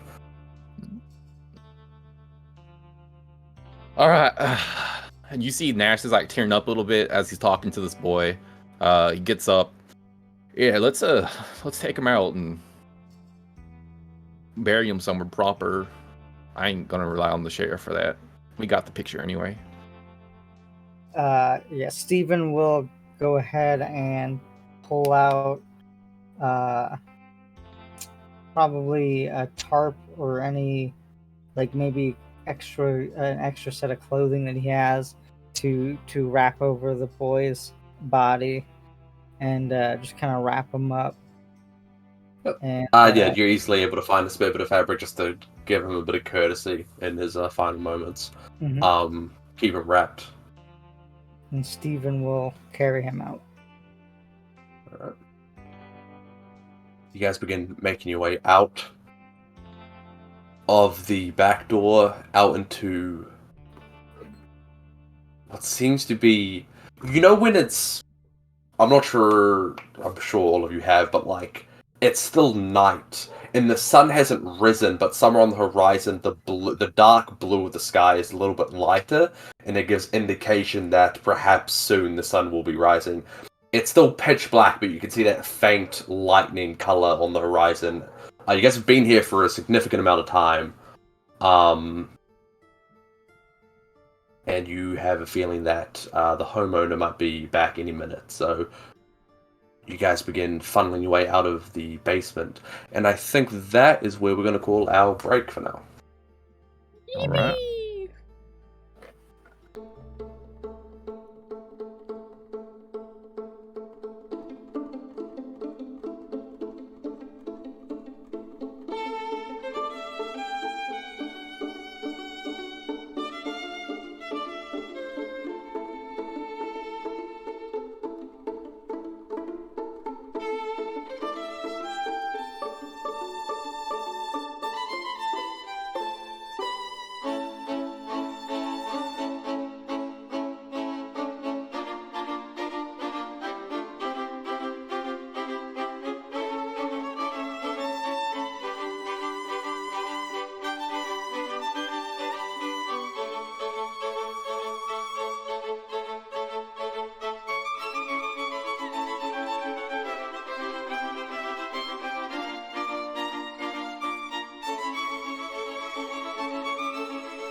Silence.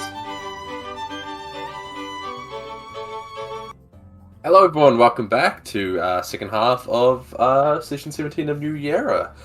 The party, having dealt with all the horrors the basement had to offer, having saved the somewhat intact corpse of the boy. I shouldn't say saved. I have now in possession of the semi-mangled corpse of the boy, the weird aberration, abyssal eldritch creatures that were summoned are put to rest. And now, in the early hours of the morning, the party begin to head out. Well, Vaughn, hold you were on. saying... Vaughn, we're go holding ahead on. Vaughn, how about you help me get some of that plate armor? I think Steven might be onto something. All right. I mean, I was gonna stay back anyway, so I guess it works out. All right, Vaughn will go and grab some help Jerry get some of the plate armor. There was a set that had come alive and had a hole in it downstairs, and there was one that was, wasn't actually Animated a monster upstairs. Yeah. Yeah, we'll take the upstairs one. Alright. Yeah, well, the two of you are easily able to pocket the pieces of the armor. Easily done.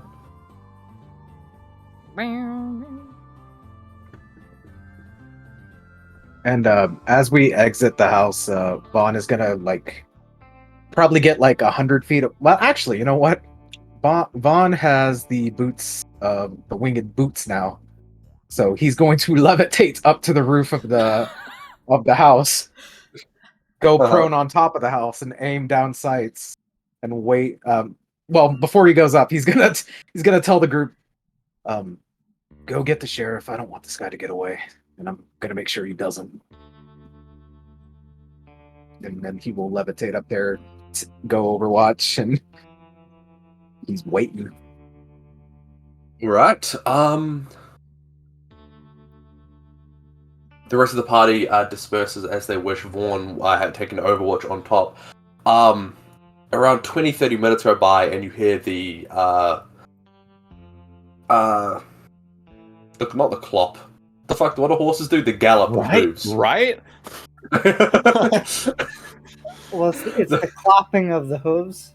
Is that Yeah, what but Yeah. clopping doesn't sound good. As a DM, Yeah, I want right? to be better.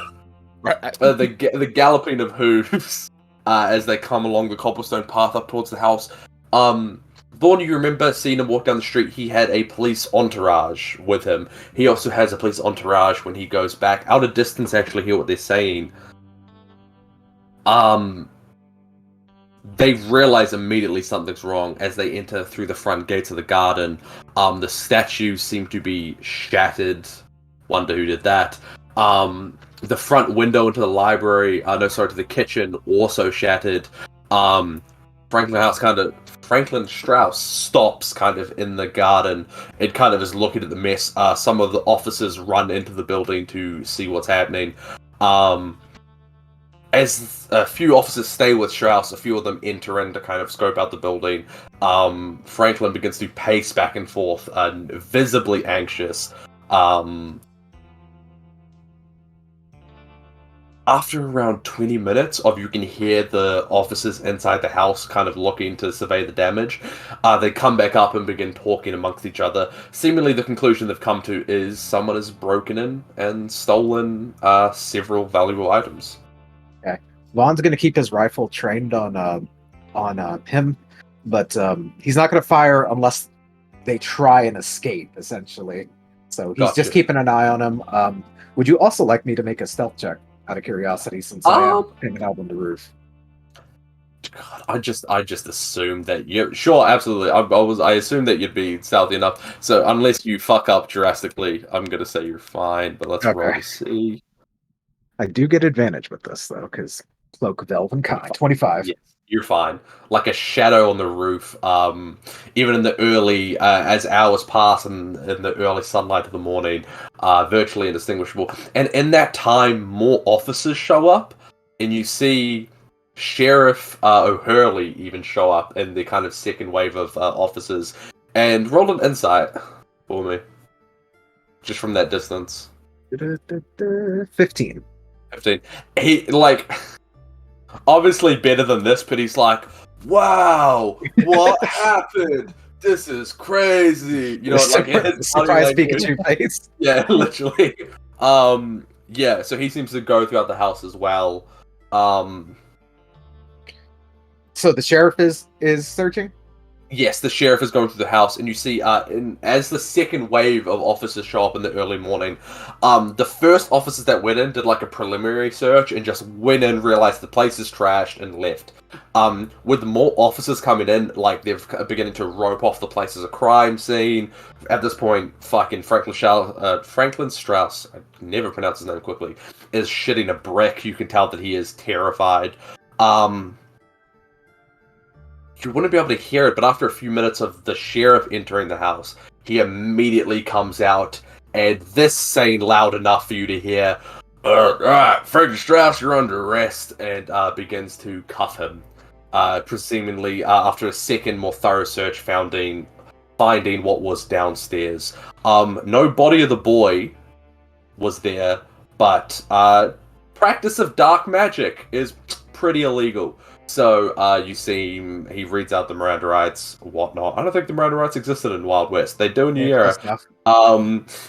For practice of dark magic and other witchcraft, begins slapping on the handcuffs, and Sheriff O'Hurley in one of the police carriages with a few more officers begin taking Franklin Strauss to the station, while a few more officers begin kind of wrapping up loose ends at the crime scene. In those few hours that all the police showed up, Vaughn kept a watch on Franklin. What's the rest of the party doing? Probably taking the boy to. Would we want to drop off the boy with the mother, or just take the boy to the police station? I think Nash, whether he takes the boy or not, wants to go find the mother. Because I figured we'd be doing that. Um,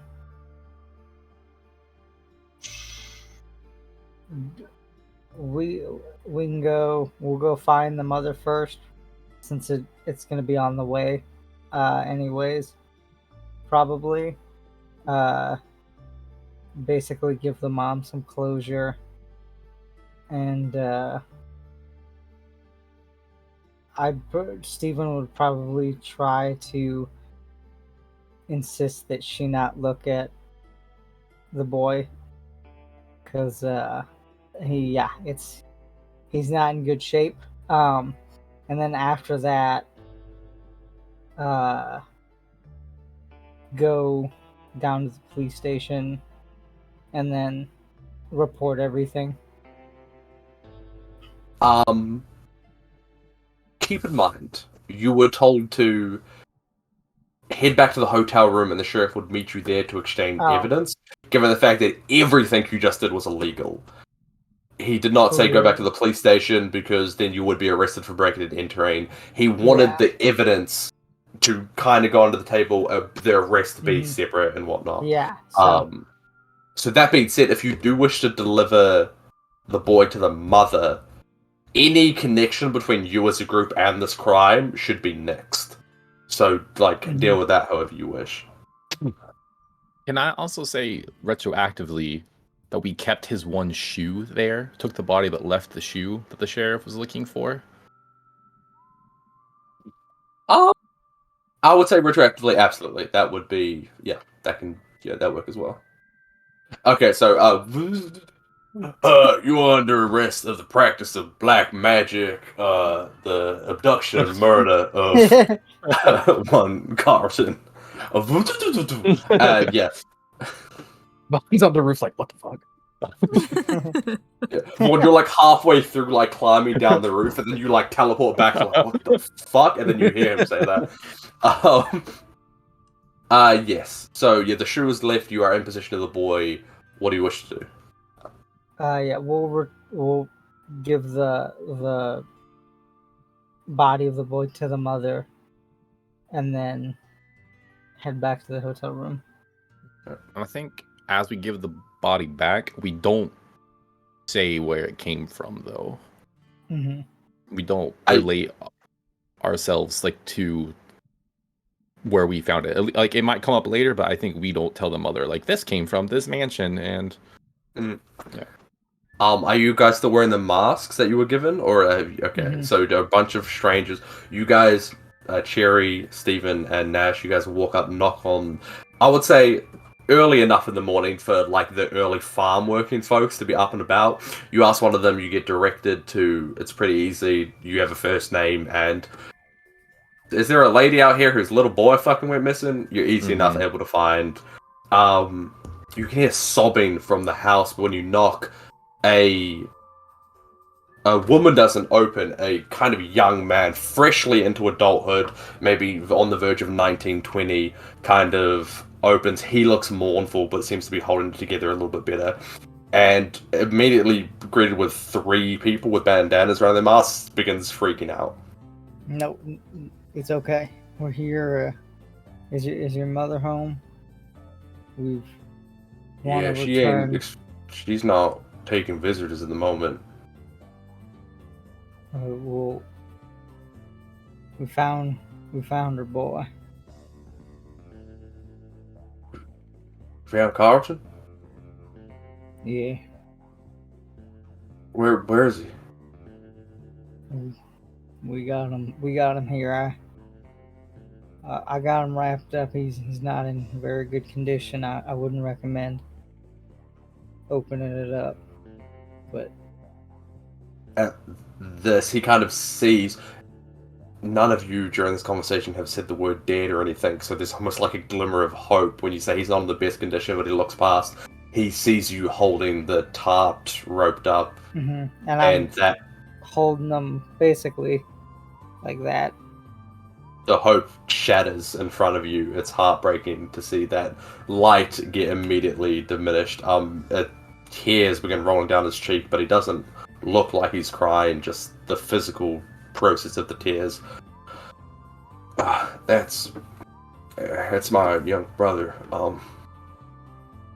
I don't know who you are, and I'm not gonna let you inside the house, but That's fair. We just I'm not wanted even to. gonna ask where you. I appreciate that. Just give them to me. Mhm. It's best if you forget we were ever here. Know we're gonna make things right for you, and I know what you're feeling right now. Thank you, Mhm. whoever you are. And I didn't see anything. Take the corpse, begin heading back inside, and goes to close the door. If there are no last words or anything, he'll close behind him, and he heads inside. If you guys wait long enough outside the door, you hear the sobs of the woman become just frantic and frenzied, as if the fear of knowing what happened has just beaten out the fear of the unknown. But you have a feeling that the process of closure has begun. I'm gonna kill Franklin Strauss.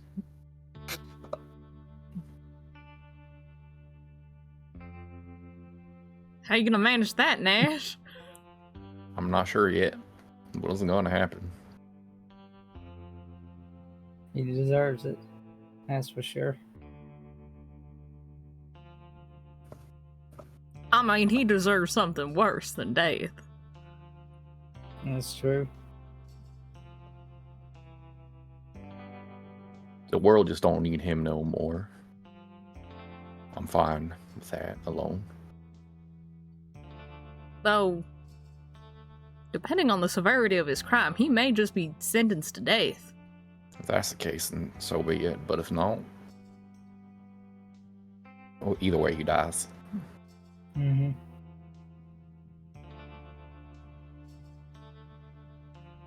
Alright, well, I think we should get back to the hotel.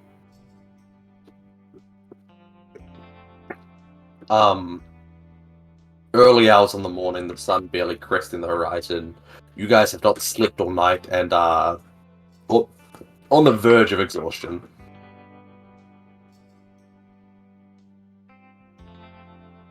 Mm-hmm. So does the group reconvene back at the hotel? You two Take more? it to the hotel and Before Vaughn left the house, he would have grabbed some meats from the kitchen to feed to the owlbear once we get back to the hotel. This place is like covered in cops. Make a stealth check. We have so much food. I We don't need to do already this. got so much. That's fair. I'm still My gonna do pockets it. and bags are stuffed. 27. That's a sleight of hand. Is that the same as your stealth would be? Oh shit. -2. -2. Yeah, -2. 25. So 25. 25. Still absolutely fine. It's like you're playing. Like the way I imagine it, like there's a window outside the kitchen. Vaughn just reaches his hands in and just starts. It's Metal Gear Solid, the stealth. That's the game I was trying to think of. You Yeah. just Metal Gear Soliding around the house. It's like guards come back and forth. Yeah, you load up on the meat, albeit in your backpack, and then yeah, you're able to get out of there before alerting anyone to your presence. Everyone begins meeting back up at the hotel. Well, how'd it go? We return the boy to her mother. I take it she didn't handle it well. No. Nope. Well, if it's any solace, Strauss is in custody now. Hopefully the sheriff comes here soon. We can talk about what's going to happen. Mm-hmm. All right. If that's all the discussion there is so far, then the rest of you can head to bed in the early hours of the morning, knock off a long rest. Before you guys are woken up on yourselves, before you wake up naturally, whose room were you all, after you killed Missy and went back to a hotel room, whose room did you all four stay in? Cherry Nash room. Mm-hmm. Cherry and Nash, you two are awoken to a knocking at your door. I've Alright, got wow. it. I'll get it. Alright, you go for it. Cherry's gonna go over the door. Yeah, you agreed with Sheriff Dino Hurley. Kind of looking out the window, orienting yourself, it looks to be like well past midday, around 2 or 3. Yeah, the sheriff kind of stands there. Yeah, sorry I'm a bit late for this meeting. There was a B&E just on the outskirts of town. Don't know how that happened. Come on in. Mm-hmm. Where are the other two? I'll get him. Alright. Cherry's gonna punch the door to fucking Steven and Vaughn's room. Steven probably just had this top hat pulled over his face, pulls it back up, resets it, and then uses the cane to push himself up. Vaughn's like mid feeding the owlbear, and he kind of like ruffles his feathers and leaves him in the room unattended while we go. Because I imagine having owlbear contraband is probably not exactly legal, but you know, It's like having a tiger cub as like a pet. Like if you bring it to someone, they'll be like, "That's cool and cute, and I'm not gonna kill it, but that's gonna be a problem later." You know what I mean? So yeah, what are you doing with Benjamin?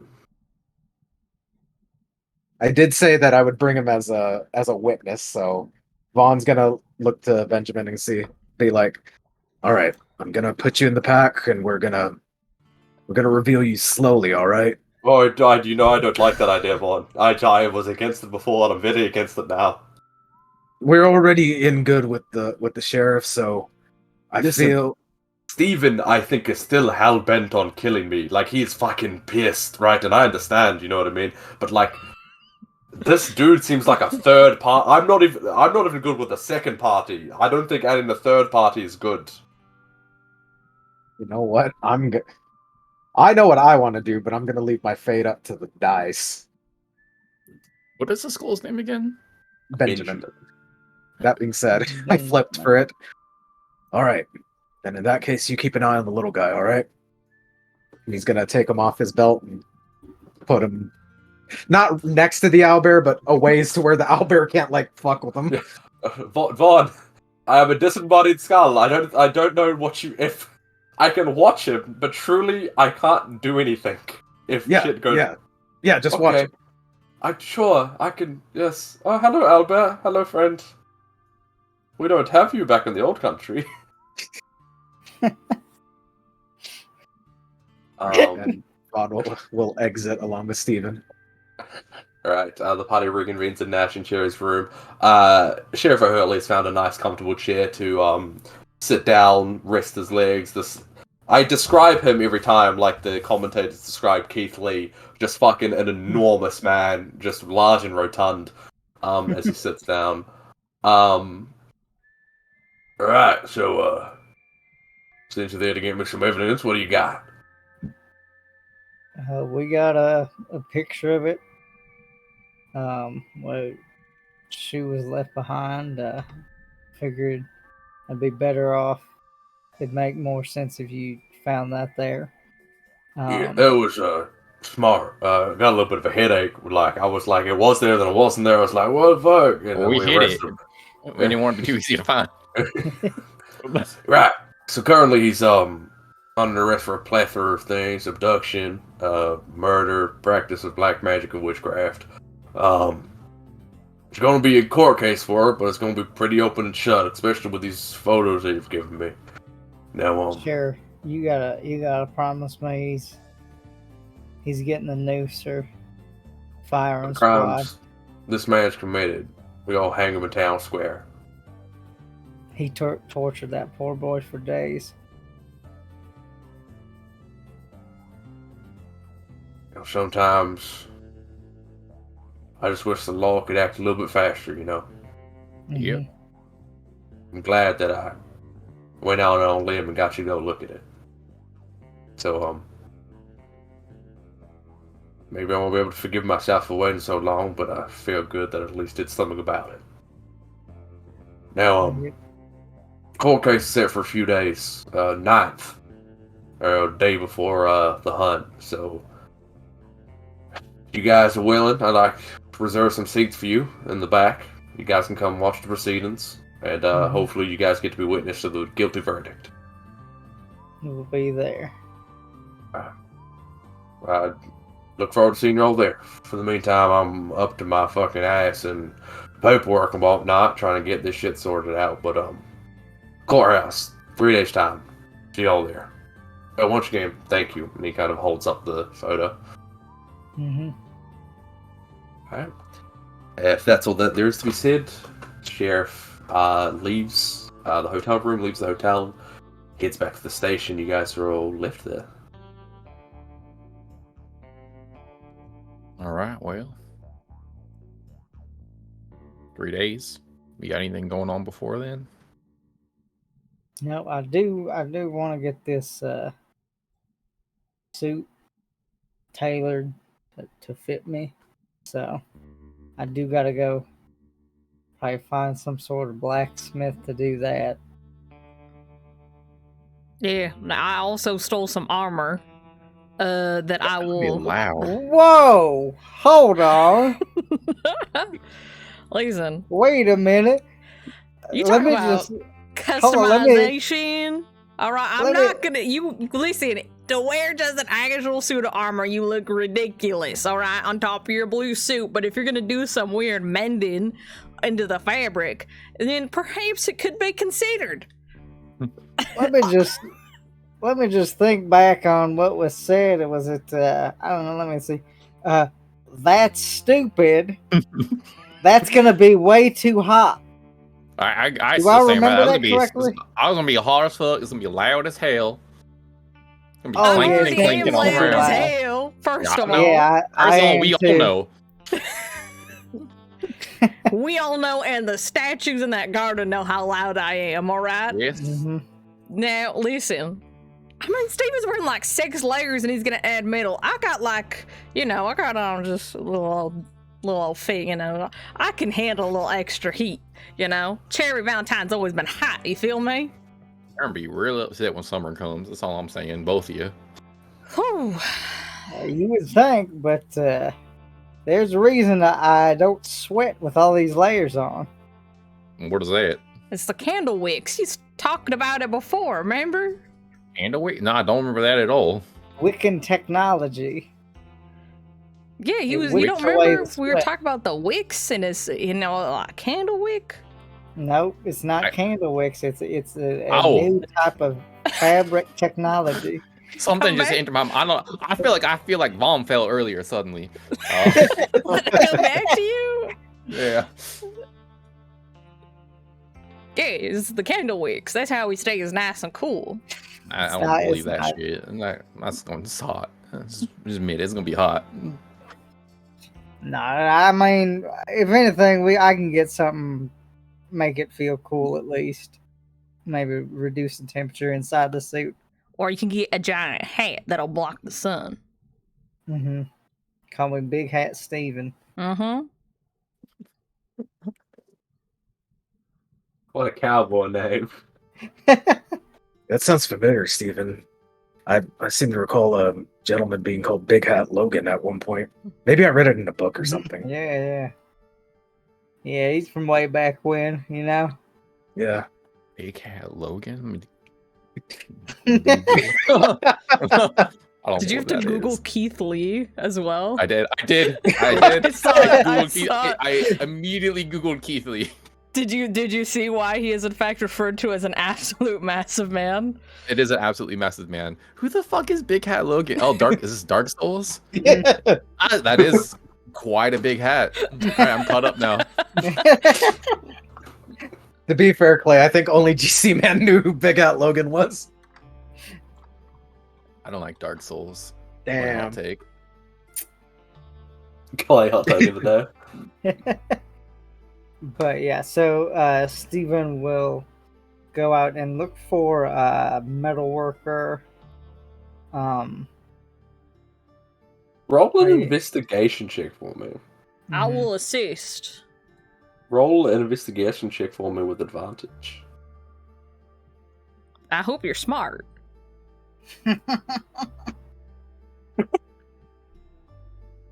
It's a 13. You like spend majority, like out of the 3 days that you guys have in between the court case, one of those days for you, Stephen, is purely dedicated to trying to find. This is like wild, like blacksmiths don't really exist. Yeah. The niche Yeah, that's have why I was completely like metal fallen off. worker. Yeah. You find in like a back alley, like you ask around for like an entire day, you find like a back alley worker of like, there's no sign for the store. It's just you kind of like turn the corner into like someone's garage, and they have like old country forging equipment. And it's like just an older man, and this seems to be like a recreational hobby for him, like our version, like what's that show Forged in Steel, where they get like a bunch of like dudes who like make swords in the garage? That's what this dude is in New Yerra. He's like, yeah, I fucking love making this shit. It's like a big hobby of mine. What you got for me? I'm looking to get this suit tailored up to me so I can basically wear it. Big Don't wear fan this. of old country armor. I think it's the And, most beautiful craftsmanship that I've seen. I love it so much. So basically, it's just about the size. I'm just looking to get it more sort of customized and tailored. As you can see, I got this big overcoat that I wear. So if I can get it to where I can tie it off onto the armor itself, and get it so it'll hang basically like a cape, like it does now. That's kind of what I'm looking for, and I kind of got a design here. If you want to look at it, you can take Yeah, take a absolutely. He grabs the paperwork. Do you show him the armor? Yeah. So basically, what he has there, the picture I posted, where he'll be able to you put his clothes over top of it and work it in with the armor.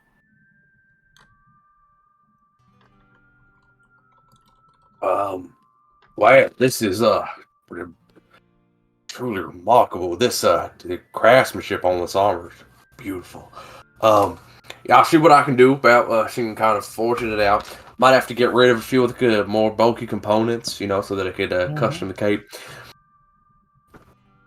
If you want me to attach the shoulder cauldrons onto your suit, I'm gonna need you to leave the suit behind, so I can there'll be like an underlayer, and then I can maybe put like the shoulders and like the gauntlets on top.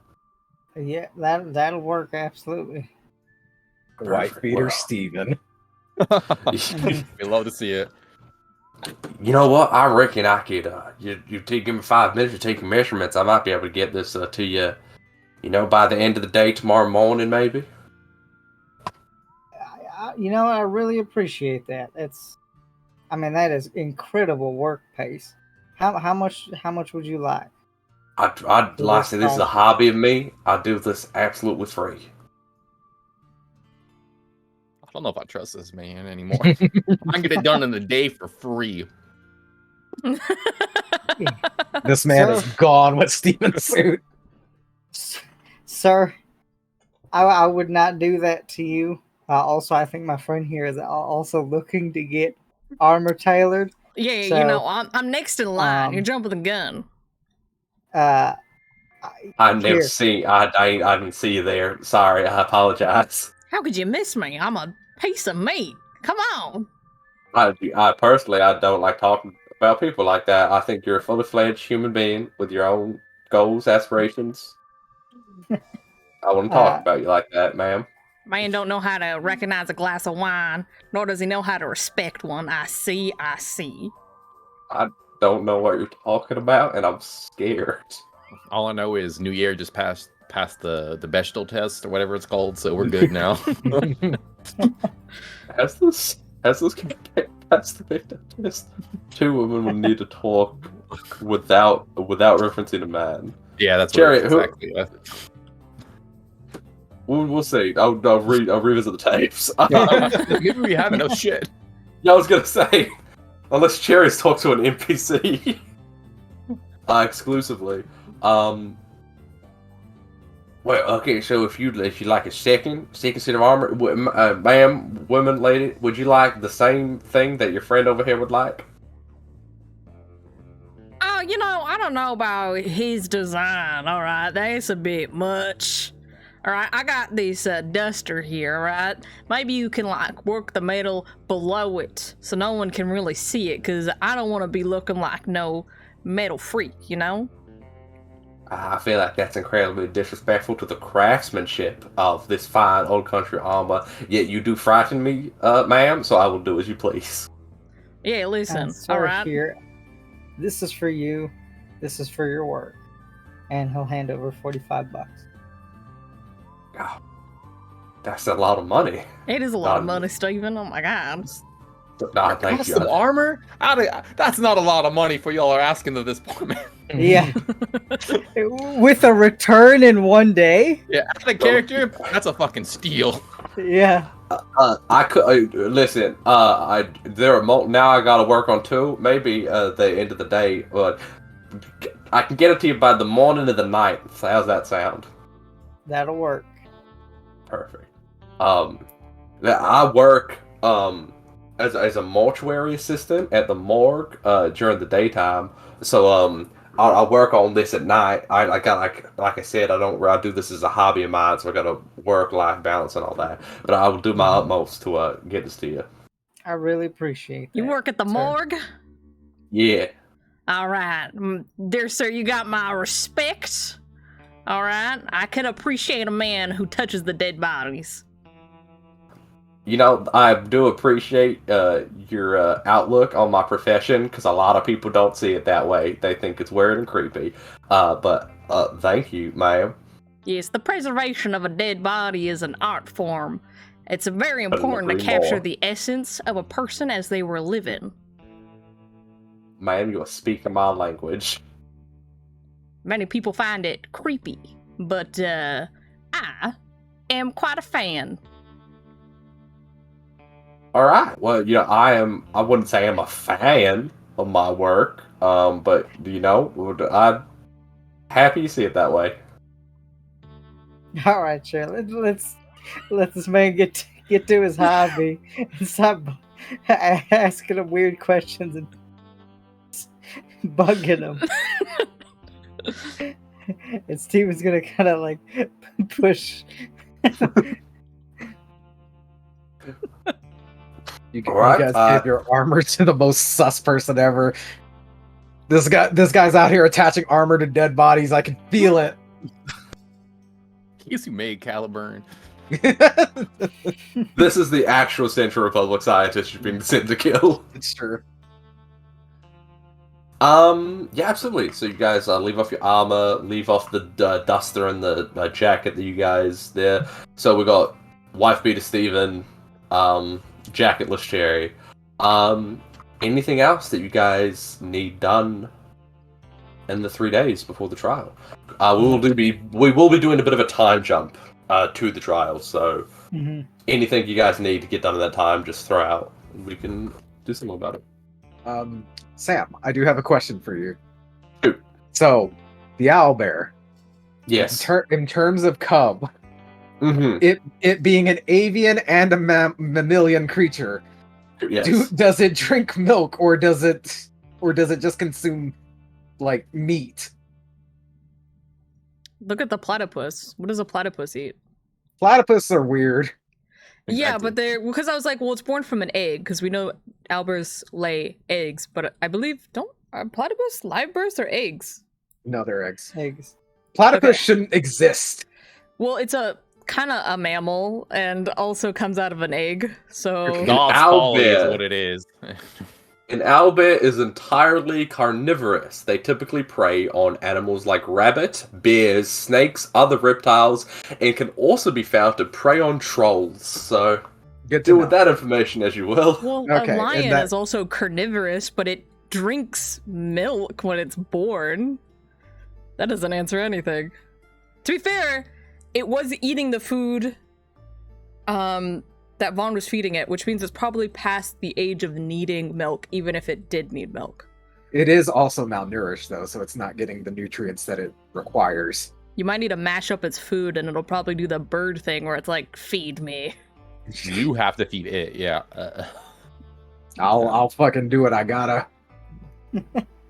Yeah, you can spend the 3 days kind of a mixture of like trying milk, trying meat, trying like bird, like chewed up food into its mouth.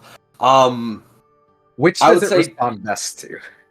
Probably the mushy food to begin with, but you feel like it is at the age that once it begins getting its strength back, you could just throw this thing a steak and it'd be happy. But it's kind of weak at the moment, so it's needing that encouragement and help. Okay. Vaughn will spend the 3 days doing that and bonding with him, making sure he's getting all the correct nutrients that a growing babu needs. Do you know how horrible it would be if it actually breastfed? Because that means some poor It's got owlbird's a- nipples are being Yeah, clamped it's got on a- by a beak. Yeah, this is why I ask though, because these are the hard-hitting questions. Question, this is the 3 days before the hunt, correct? Yes, the hunt is on the 10th, morning of the 10th. All the hunters wake up, get ready, and head out. The court case is on the 9th. What are we doing about Mr. Blackburn who's heading down here? I believe we're setting up tonight. Yeah, because we gotta ambush his ass, right? So Yeah. that's definitely something We're- that's happening yeah, within we're- these 3 days. Well, he gets here on the 10th. So I He gets My- from the day of the court case. It's No. lined up that he arrives on the day of the court case. okay, he arrives. wanna on the get day him- of- Like a day Yeah. earlier than that, though, right? Yeah, okay. So we will then the night of the 8th set up ambush for Blackburn. All right, so you guys head out of the city bounds, and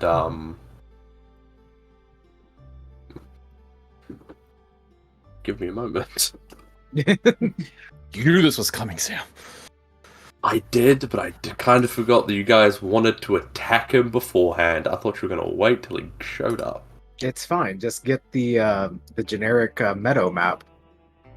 What are you on about? You're crazy. Shut up. Or you could draw one like the last time.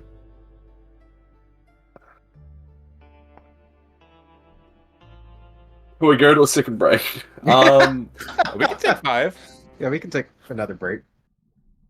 Sure. Or you guys could just talk, entertain yourselves. And intense roleplay. Mm-hmm. Vaughn's role playing that he has to use the bathroom, so All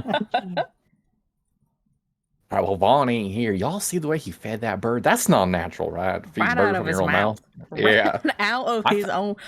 It's got to peck his goddamn tongue. I thought he could have just used knife. Just kind of. That's dangerous. Mhm. Yeah. What do you mean Or- that's dangerous? We shoot. No, we No, kill no, things. not the tongue part. That, I mean, not the not part. I mean, like putting your mouth with your tongue out. That shit's gonna bite it off. I don't think it's a worm or something. Yeah, that's what I'd be afraid of. On that note, what are we doing with that owl bear once he starts getting bigger? We gonna parade around with a monster? I mean, What happened to Depends any on- monster is a like it needs to be a dead monster kind of mentality y'all were bringing here when we first met. well, hold on. All right, I just was not supporting the creation of a basilisk farm when they are Well, the most dangerous creatures a person could come across. Now, owlbear, it's up in the air. If it starts acting a little aggressive, then, maybe I'll have to take it out back. I'm just saying. Bones gonna bond to this. They done imprinted on one another. If we end up having to put this monster down, that's gonna hurt him. I think we should just. I don't know what we should do. Maybe Vaughn don't need to know. Gonna kill Vaughn's pet behind his. I don't know how I feel. Oh, Vaughn! Vaughn, welcome back. Hey, Vaughn! Welcome back to the back, restroom. Vaughn. Man, I didn't even have my headphones on yet, and I could just hear it. Fucking on cheers, Vaughn coming in, everyone cheering. Yeah. Wait, welcome back. Everything come out all right, man? Yeah, I'm sorry about that. I really had to piss. Yeah, no, it's all good. Say, Vaughn, just what's the end goal with the owlbear? Is that going to be like a part of the team, or what? Just so I know going forward. Yeah, I was assuming we were gonna hold on to it. Have you named it yet, Vaughn?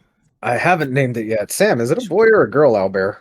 Roll me a d4. Evens, it's a boy. Odds, it's a girl. We gotta go into the cloaca. Don't say that. Shoot. What did I say? Evens. Evens a boy, I think. Evens a boy. Yeah, I was thinking we could hold on to the little guy. I'm sure he can help us out a lot in some of our bigger hunts.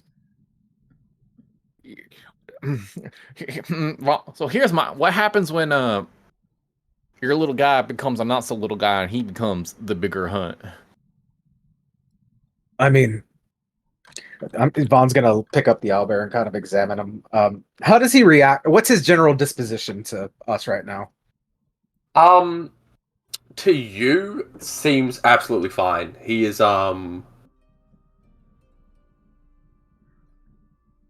you saved it, you fed it, you specifically, Vaughn, so it, like Nash said earlier, it has bonded to you in some sense. With the rest of the party, they haven't spent much one-on-one time with it. Doesn't seem aggressive, but it definitely doesn't have the same sense of attachment that it does to you. I think he'll fit in just right. He's not aggressive. That's now. Isn't it? Listen, I ain't saying nothing like I want you to have to get rid of it or nothing like that. I'm worried for your sake, Vaughn, if things go awry in the future and you have bonded with this creature that is maybe best left unnamed.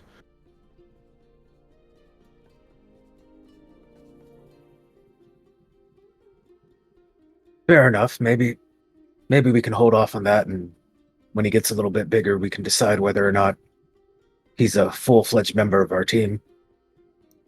Also, there are, I heard rumors of them traveling circus-type peoples, where they have them beast tamers who know how to band strong monsters to their will. Perhaps we can enlist the assistance of one of them in, taming this owlbear under our control. They use the whip.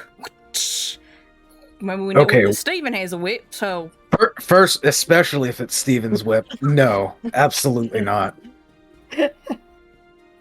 I mean, it is a beast, so, with my monster hunting experience, I find that monsters react well to someone who can assert their dominance and show their power, over the other. It didn't work out so well for the crocodile guys. Well, the crocodile guys were just feeding it. They weren't showing no dominance. Somehow they got close enough to put armor on it, though, so I don't know. Someone did something right, maybe. It wasn't wearing armor. It seemed to have been caught up in driftwood and fishing nets. Okay, so it was by accident that it was covered as such. I think we're jumping the gun a little bit here. I think I don't mind getting some expertise because I'll be honest, I don't know how to tame a creature, but I don't think we should necessarily let this opportunity walk away from us. I mean, look at Leroy down south. He's out there taming basilisk right now. Yeah. But I think Leroy's got he's a smart man and not an emotionally attached one, I feel. So I think if things go right, he has no problem putting one of them things down. Has been instructed to do so. And also to blind them so they cannot look at others potentially. So just throwing it out there for your own sake. Like I say, I ain't saying I ain't got nothing against you having an owlbear. I'm just worried for you what the future may hold. No, that's fair. I mean, if Avon's gonna cover the owlbear's little ears and be like, if we have to, I can, you know. How could you say that, Vaughn? You're now a father of this owlbear. Oh, okay. Wait a minute. You've So taken on the parental role. I feel like we're jumping from side A to side B a little bit quickly. Look at it. Vaughn, put the owlbear down and walk to the other side of the room, and that thing's gonna follow you like your little ducky mama. Go ahead. Vaughn will actually do that. He's gonna put the little guy down and walk to the other corner of the room. I don't know if Sam's listening. It like it does something. It like mulls about. I was listening. And like you plant it down, and it kind of like a puppy notices that its like owner has left, but it doesn't run after. It just kind of goes like, oh, okay. What's over there? And just starts kind of like roaming around the room. Listen, it's under a false sense of security right now. Yeah, well, when it gets older, it'll be a full sense of security. And that's the problem. So I'm confused, Sherry. Do you want me to take care of this or not? I don't know what I'm getting at, Vaughn. I'm just putting ideas in your head. Yeah, but you're putting like the opposite ideas in there. You know what I mean? I'm putting ideas. You know what? I'm taking care of this until it gets older. Then we'll decide. You do what you need to do. Well, I do think it would be a good idea to kind of get in contact with some monster trainers. Maybe not just like circus ones, but absolutely. Our one friend, the Australian one, he might have a thing or two about some knowledge about what to do.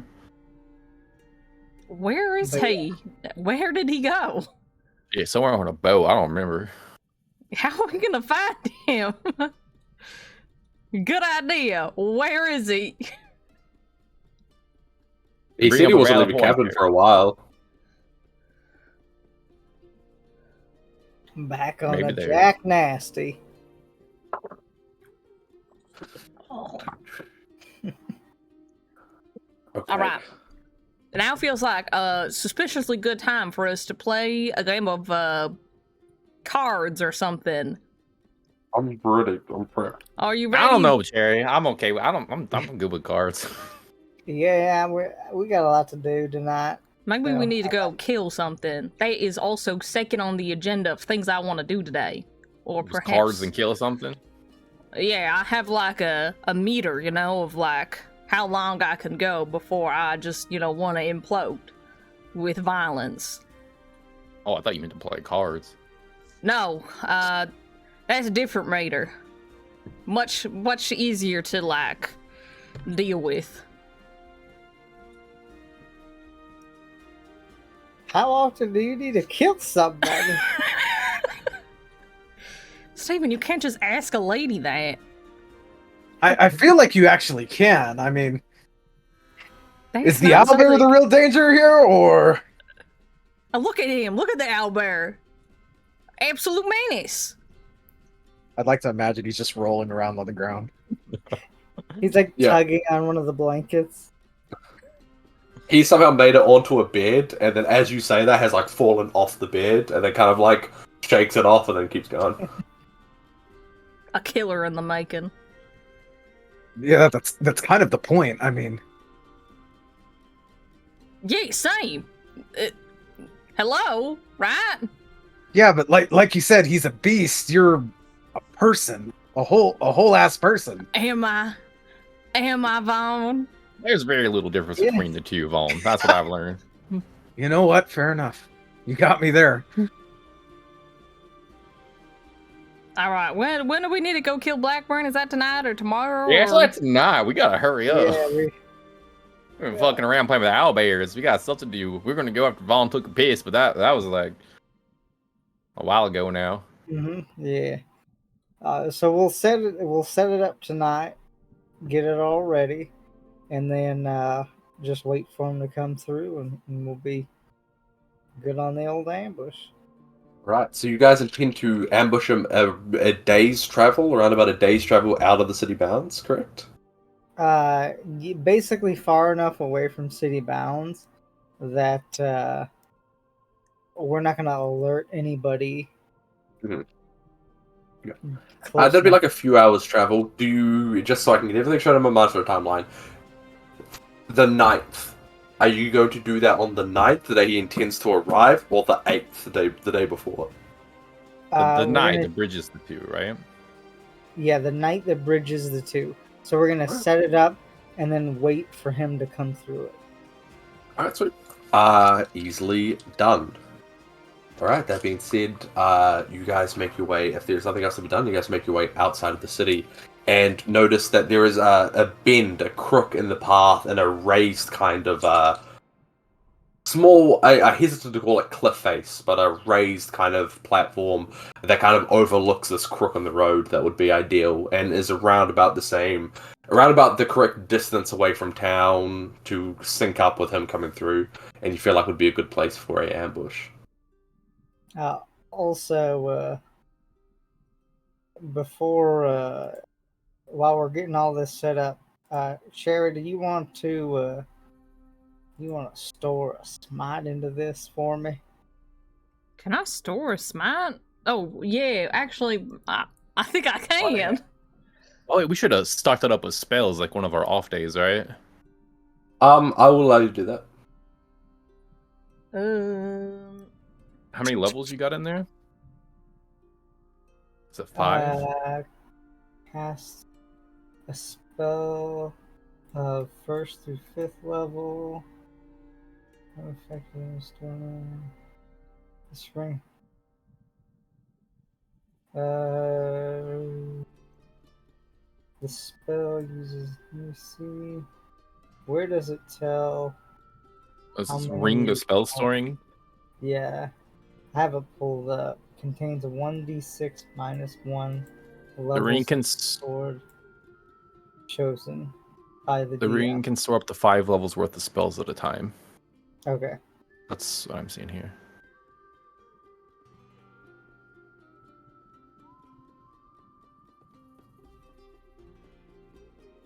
So what kind of spells do you want in there? You want a smite, and then I've got healing. I have a silvery barbs I could give you. Probably healing would be the next thing I would want. Wait, how many things can you put in it? 5? Five Yes. up to 5 worth. Okay, so it could Yeah, be up to 5 5 first levels level worth. or like 2 second. Mm-hmm. Okay. Well, I will say, I have a Misty Step that's 2nd level. I do have Hold Person. I don't know if you want that, which is 2nd level.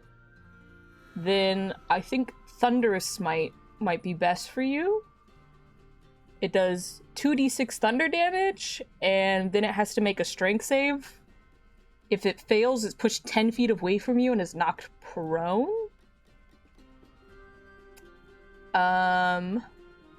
It's either that or Searing Smite, which is the 1d6 fire, but then it stays on fire until it succeeds a Constitution saving throw.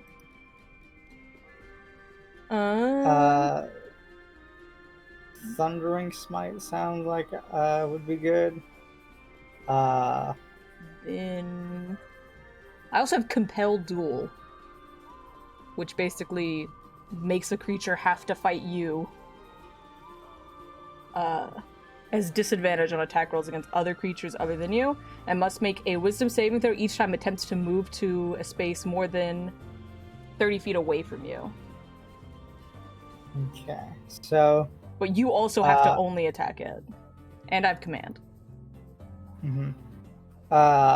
Probably Thundering Smite. Compelled Duel. and some form of healing. I got healing words for you. Okay, I'll do healing word. Level 1 healing word. So Thunderous Smite, which is first level, and Compel Duel is also first level. Okay, And then so one both healing those word, first level. A first level healing word? So that's 3 so far. You still have 2 more. So you can Okay. take a second level or 2 more first. Can you give me can you store an upcast of Thundering Smite? Yes. Actually, wait. No. No. Thunder Okay. Smite does not upcast. Okay. So I'll hold person probably then. I'll put a hold person in there. I'm gonna hold What's person. your save for My spells, Jerry? save, not great. DC 13? Then I can give. Okay, I'll give you my whole person then.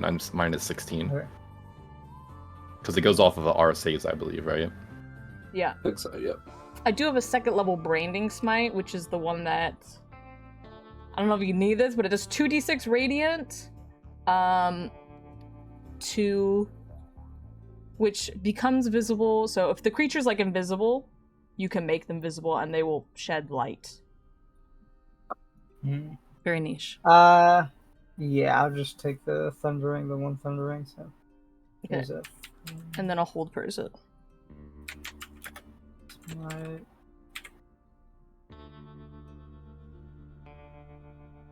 Yeah, that being said, my Compel Duel DC is not.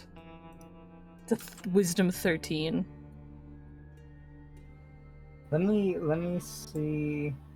I think there was a chart Sam posted about the spell level. Save DC is 13 for first level stuff held in the ring. Ah, Is No, that what that is for spell scrolls. Oh, I got you. Okay. Yeah, this goes off of whoever puts it in there. Gotcha. I'm Hunter's Mark.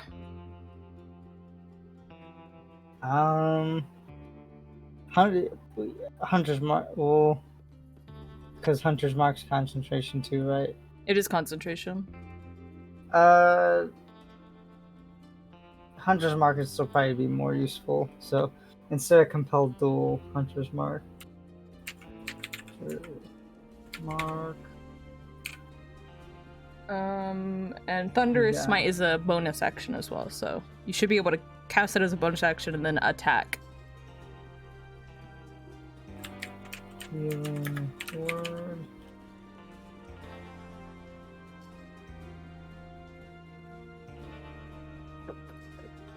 And then, so there was Healing Word, Thunderous Smite, Hunter's Mark. What Whole else? person. Hold person, that's what it was. Hold person.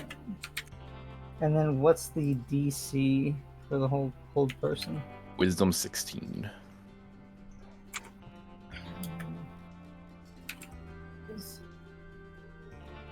And then how much damage is the Thundering Smite? Thunderous Smite.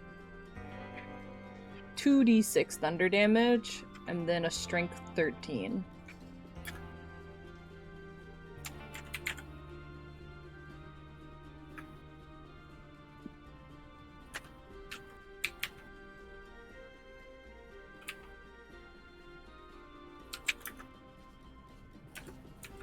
And that's pushed 10 feet and knocked prone.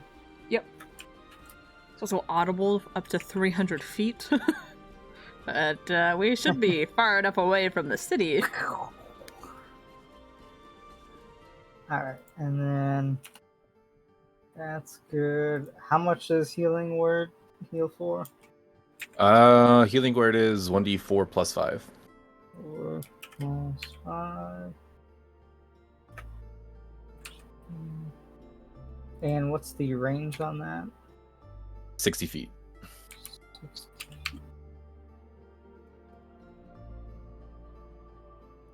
Alright, and I'm all ready with that ring of storing. Perfect. Cherry will giggle like a maniac when she throws a thunderous smite.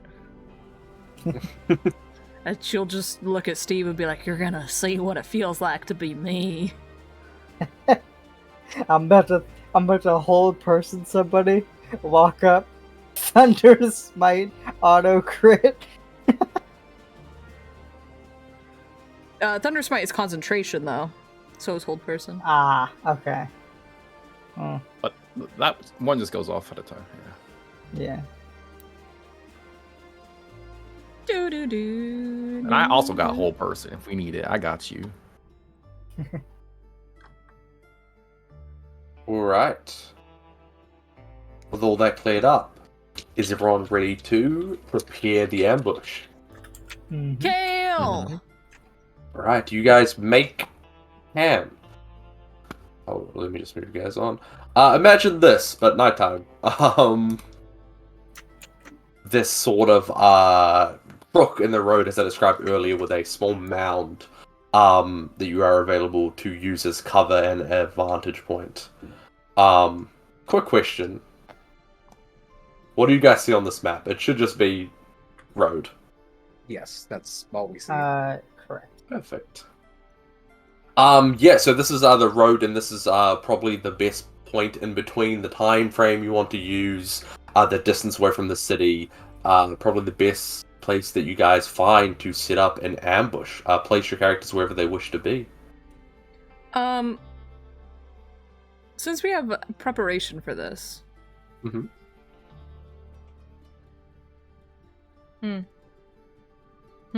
I'm thinking. Because we can, I'm thinking about if we can buy some barrels full of, perhaps gunpowder or some kind of flammable substance. We could. Oh, do like an oil barrel. Yeah, an oil barrel.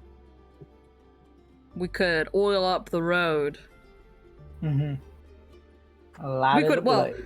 We have time to really set this up, right? Because we could come out here at any time. We can set up oil barrel. We can cover it with leaves so that it's not as noticeable, and then Vaughn can light that shit up. Mm-hmm. I also thought we could do to that effect. We probably want to block the actual road, like tree in the way style. We could have a cart or something that's broken down, full of fucking gunpowder and oil. Mm-hmm. I will say what I had planned was to fire at presumably the caravan first, because the auto crit would be nice. But which we can do the auto crit and then light it, or however we want to do that. Yeah, we can do the auto crit. And then we can probably dig a hole where we're gonna have them stopped, and then put a barrel underneath the cart, and then literally put a wick, and then I can light it. I also have, and I literally took it partially for this ambush, Major Illusion.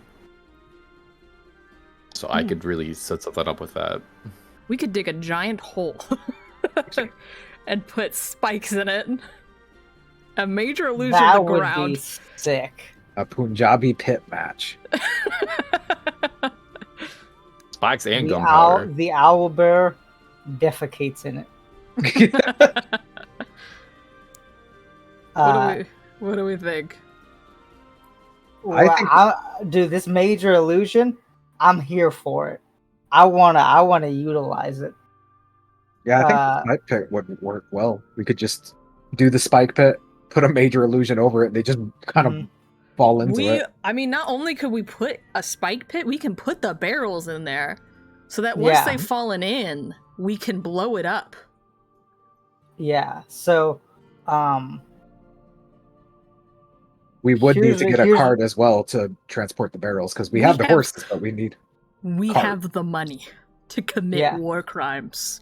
We should get a cart anyway. But I'm just saying, we need a cart anyway. Mm-hmm. Yeah. Here's what I'm thinking. We basically, pit idea. Put barrels of gunpowder and oil at the bottom of it, along with spikes if we want to put spikes. I Yeah. will, before we start digging this massive hole, basically send Kilgore, not No, Kilgore, this is Rodan. Rodan. Rodan will be sent up the road to basically alert me when any other carts are coming, so we can steer them around it as a basically like a sinkhole, and I'll basically be averting traffic and stuff while we're doing this major road work, digging this hole. That way we can do it and have time to dig this massive pit for this cart to fall in. This is fair. We could also put bear traps around the edge, so if they try to climb out, they could get stuck in traps. Unless you think it's overkill. I mean, if they're in a cart, it's probably just gonna like fall out, so they'll probably be able to like just kind of skedaddle out. The horse will be fucking dead. If it falls in the thing, right? We blow it up, right? But they would still have to walk out. They might not be like, there's a trap here. I'm saying. Yeah, but going down the road, the horses are gonna fall in. The horses will die, just be impaled. Just impaled. But I feel like if they die first, the cart is gonna be like halfway hanging out. So you know, That's fair. I mean, you shoot a shot, it's gonna spook them horses. They're gonna run quick. Cover some distance into that hole, I think. it also depends on how big we want this hole to be. It can be up to 20-foot cube, so. Mm-hmm. We spend the day digging a 20-foot cube. It ain't gotta be super deep, but it can be up to 20 feet. All right. Okay. 20-foot hole. Barrels. Mm-hmm. Illusioning that. Right? Illusion over the pit. That'll be big damage at first. We want to set up any other trap. We could have us either something behind them, us behind them, or maybe some people in front. We don't have a lot. We could also, instead of using the whole thing on the hole, we can put explosive barrels on the road and they just won't appear to be there either. So they can technically run right past those, kind of get in position. Some people fall in the hole. Maybe the whole thing don't go in, but there's still barrels they just don't even see there. I'll drop the illusion. Y'all see them pop. All right. That's fair. Yeah, we can do that. Sam, how much is As another warning, Firebolt hasn't been that reliable so far, so just throwing that out there. We can always take Molotov. Well, to be fair, you're hitting a I barrel have a torch. as well. I think feel you like understand how unreliable Firebolt has been. I can also just throw a torch into the pit. Anything fine. flammable. Yeah. Yeah. Just be prepared for when the Firebolt misses. I mean, we could douse it in oil, so then even if you miss, you would still hit oil, which would blow up the whole thing. In before Nat 1. And that's how it's gonna work. I'm cursed with fire. But yes, we could do that. Yeah, so we'll do Sam, how much is it going to be per barrel of oil and per barrel of gunpowder? Oh, good question. Good question. I'm going to say $10 per oil, 15 per gunpowder. Okay, well, we'll need to buy a cart to transfer Yes. the oil and We will gunpowder. need that as well.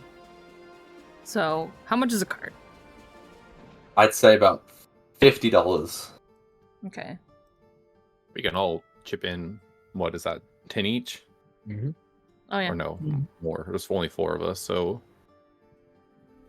was it $12.50 each? Quick math. National, though, I'm flattered that you would include me so early into the group, but unfortunately, I am a bit tight on cash at the moment, and I cannot.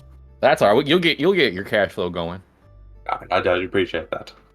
It's been How much 500 is years without any money. You know, it's rough. All right, so 12 each for the cart, and then so it's 15 per gunpowder. Do we want 2 barrels of gunpowder at the bottom or 1?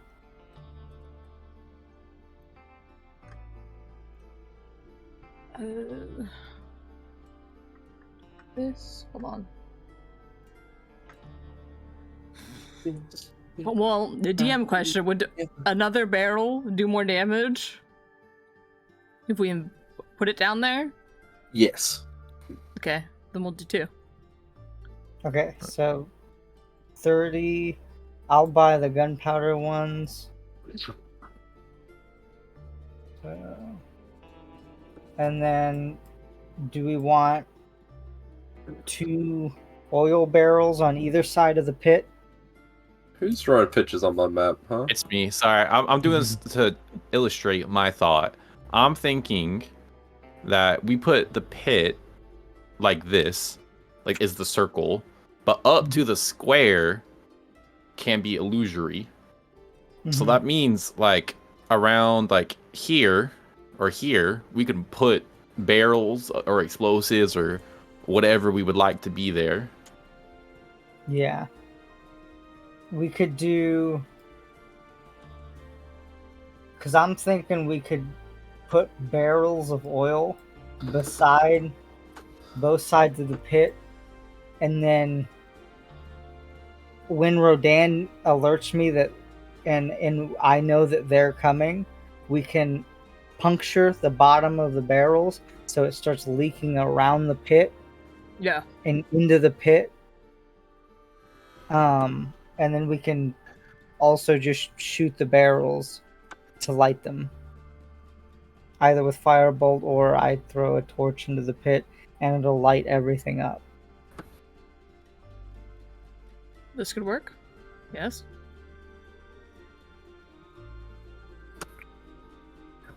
Alright, so that's 2 barrels of oil. That's $20. I will buy the oil barrels. 20. Alright. Then we're all set to go. Now, do you guys want me to get the auto crit on the driver, or do you want me to attempt and try and get the auto crit on the dude inside? Here's what we can do. You can hold your auto crit for the dude inside, and then when they fall into the pit, I'll hold my action to throw a lit torch into the pit. Okay, here's how we're gonna do this, right? Mhm. Just to be fully transparent with all of you. Everything's gonna go like non-turn order, non-turn order, non-turn order until either A, any of you choose to do something, i.e. shoot, i.e. throw a torch, yada yada yada, or until that horse carriage goes ass over tea kettle into the pit. At that point, I'm going to get everyone to roll initiative, including these guards. However, there will be a surprise round of initiative, right? I shouldn't say round, because 5e rolls is not a round, but each of them will be suffering the surprise condition. All 4 of you will get 1 whole turn before we then repeat initiative with their placement correctly in it. So, that's how it's going to work, just so you can operate on that knowledge. Yeah. Is this a tree? Or is this a big That ass is bush? That is a tree. So, could I be like Yes, you here? yes, Or... absolutely. I Okay. think I'd be up here. I gotta be watching for. I gotta hold the illusion on the hole. Side note, can I make Molotovs? Sure, I'd say they're like $5 per Molotov. I mean, you could just throw. I mean, actually, maybe it'd be better if you threw a torch. I want to make like a little preset of Molotovs that me and Nash can throw from up here. Although, if we want to also maybe do some oil covered in leaves in this area, or maybe we can. I mean, we don't know which way they'll go. We I can also also do have it to the pressed- side. I also have prestidigitation, which can instantaneously light or snuff out a candle, a torch, or small campfire. Oh, so I can like lay a torch Yeah, and I can just light it. in here and you can just light it. Correct. Well, there we go. That's easy. All right, but do you guys want Molotovs to toss? I mean, how much damage would a Molotov do, Sam? First of all, is a Molotov It's an like- AOE? Is it a 5-foot box? Prestidigitation's only 10 feet. Hold on, so I couldn't be here if I wanted to do it. I'd have to be closer. Hmm. You can be behind this. No. Well, Well, I can be here and I can move my circle a little bit. It doesn't have to be where it's currently positioned. Alright. I could be in As this in tree. action, a character can light a Molotov and throw it up to 60 feet away. Each creature within 5 feet of that landing point must make a dexterity saving throw and take 3d6 fire damage. How's that sound? it's Sound okay. 3d6 fire. What's the range? 60 feet. 60 feet. You know what I'm going to do? What?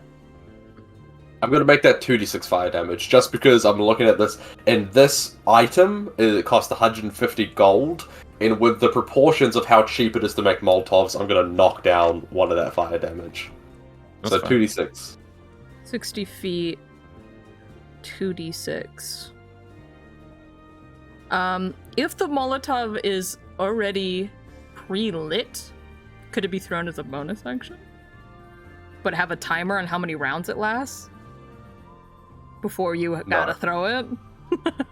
No. Action to light and throw. Final verdict. Okay. How much was it? To make? Yeah.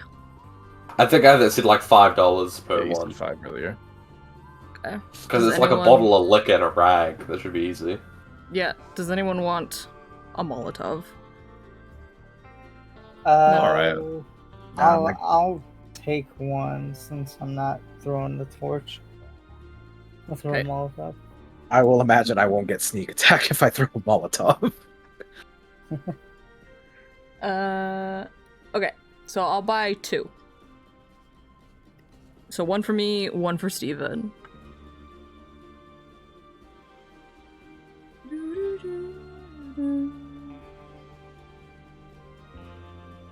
Alright. Is there anything else we want to do? Nope. I think everything's set up. Alright, so what all did we buy, gunpowder wise? There's 2 barrels of gunpowder at the bottom of the pit. There's a barrel of oil in Like this here? corner. Yep, and there's a barrel of oil in this corner. Yep.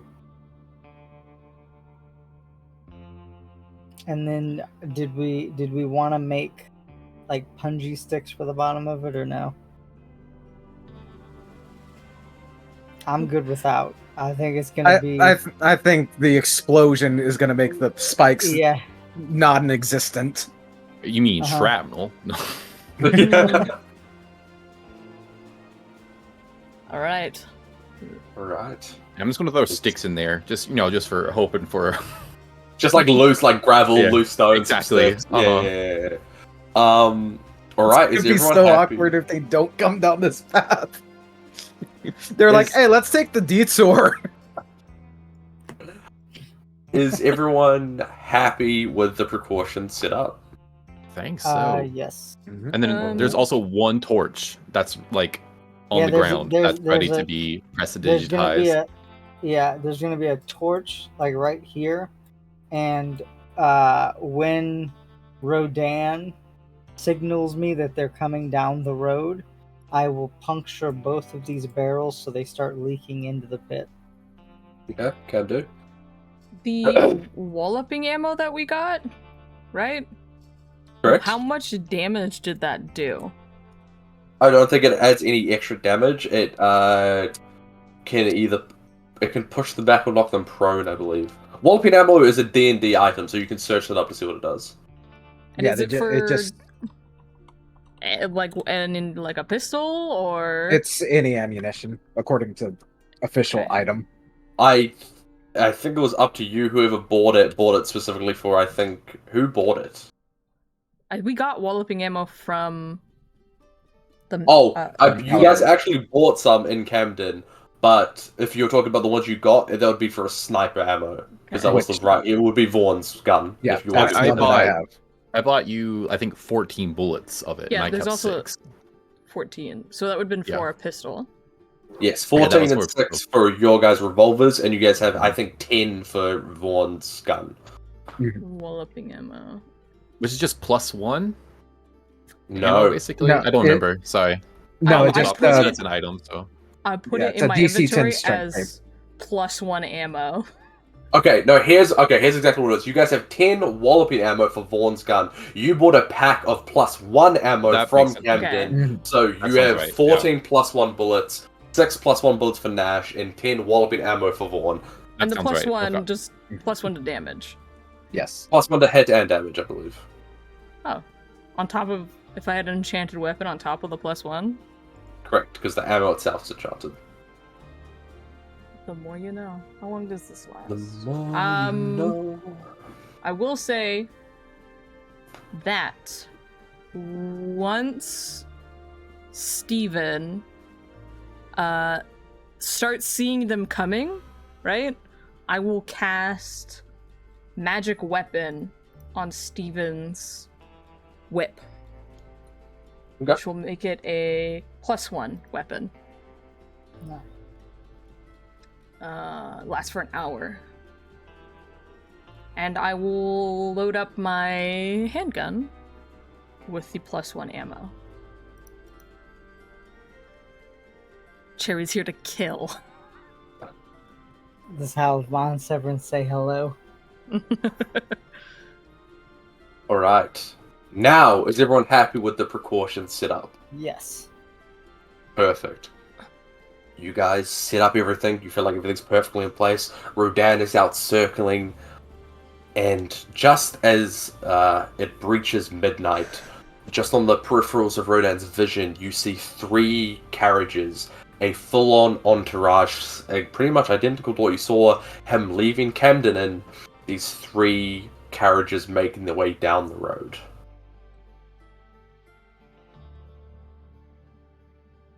Vaughn's aiming down sights. Can I determine which one has our target in, first off?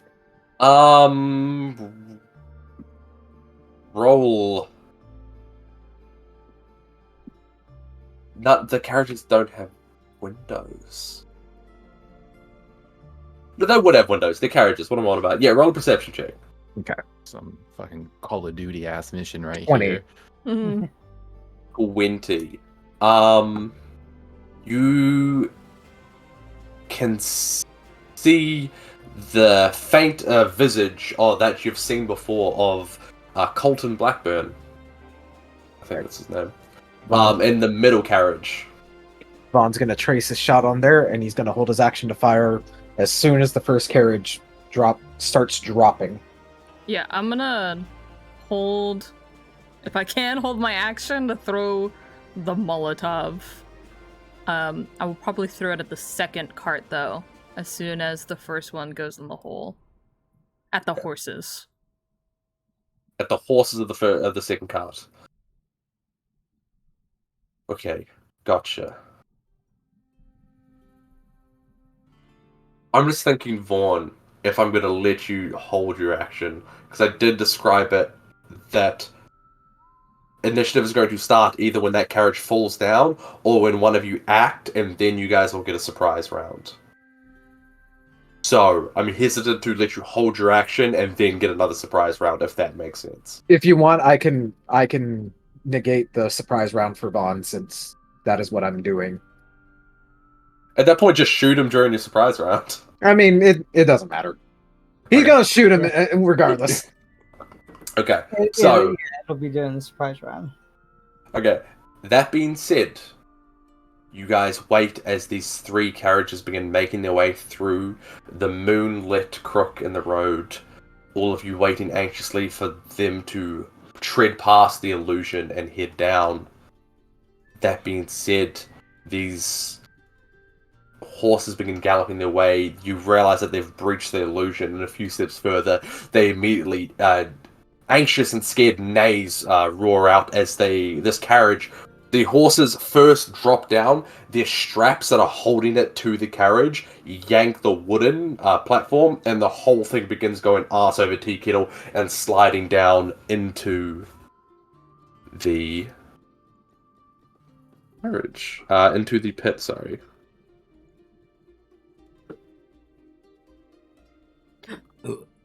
I grouped these. Why are you not grouping?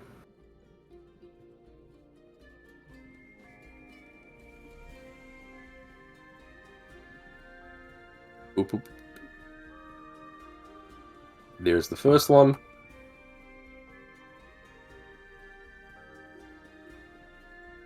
There is the second one.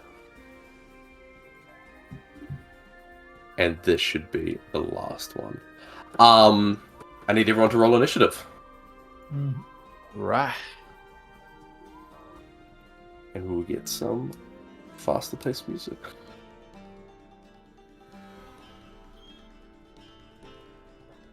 Alright.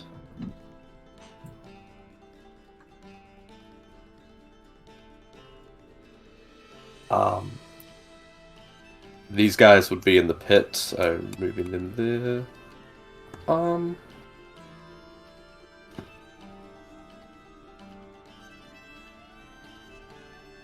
Give me twos.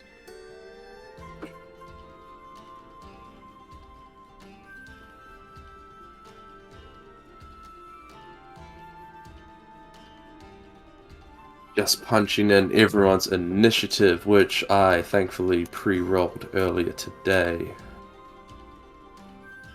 So we're doing this. All right.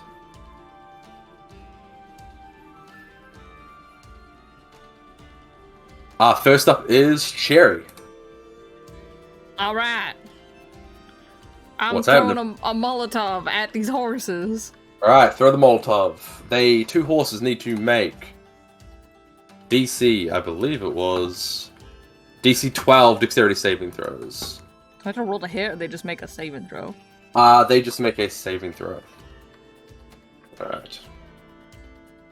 I don't think... Oh, God. 2d6. It's 7 points of damage. I do not think the horses would have a hit point tracker in this fight, but alas, they do.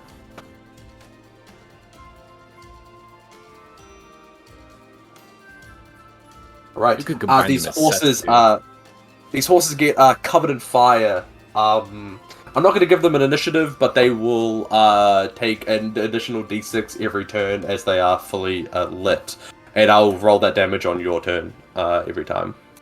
So yeah, you chuck the Molotov, the horses go alight. Is that your turn?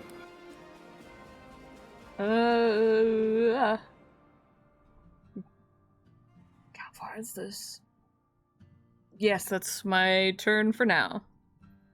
Alright, next up is Nash. I gotta use my action for precipitizing that torch on the ground. Alright, you precipitize that torch, lighting up, was it two? Two oil barrels are above, leaking in. and then inside is leaking in. Yeah, and inside is two more things of gunpowder. Alright, I have a gunpowder keg damage here. Fucking a lot. I don't think the horses will survive this one, I actually don't have enough d6s for this.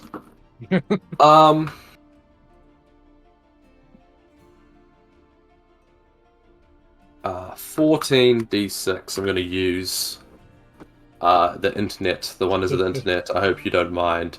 That is a 53. They will all be making... The horses fucking die. I'm not wrong for the horses. The horses fucking dead. Now, the two dudes riding shotgun... Dude. How much HP do they have? I don't even think... No, they die. They can't even if they save, they fucking die. So, let's see. These two dudes immediately... we'll move them there, and then we will not map this boop, and both of them can fucking he's dead. Fucking he's dead. That one fucking gif of the lady on the fence. 0, fucking 0. They were immediately. I will roll for the two guys in the carriage, because they are going to take... Okay. Wait, hold up. Okay, no, even one of the guys... Okay, he fucking dies. God damn it, you have really killed a lot of people. One of them runs out of the first carriage, completely ablazed, and begins making his way into this field over here. And you see him run past you, Nash, completely engulfed in fire, screaming, before making it 10 feet away from the... Can you go over there, please? 10 feet away from the carriage, before falling into a charred pile of meat. However, this guy actually will be able to survive. Makes the save too, so... 26, 26, 13. Okay. Could you imagine if they just happened to be like also bringing gunpowder and then they fell into that hole?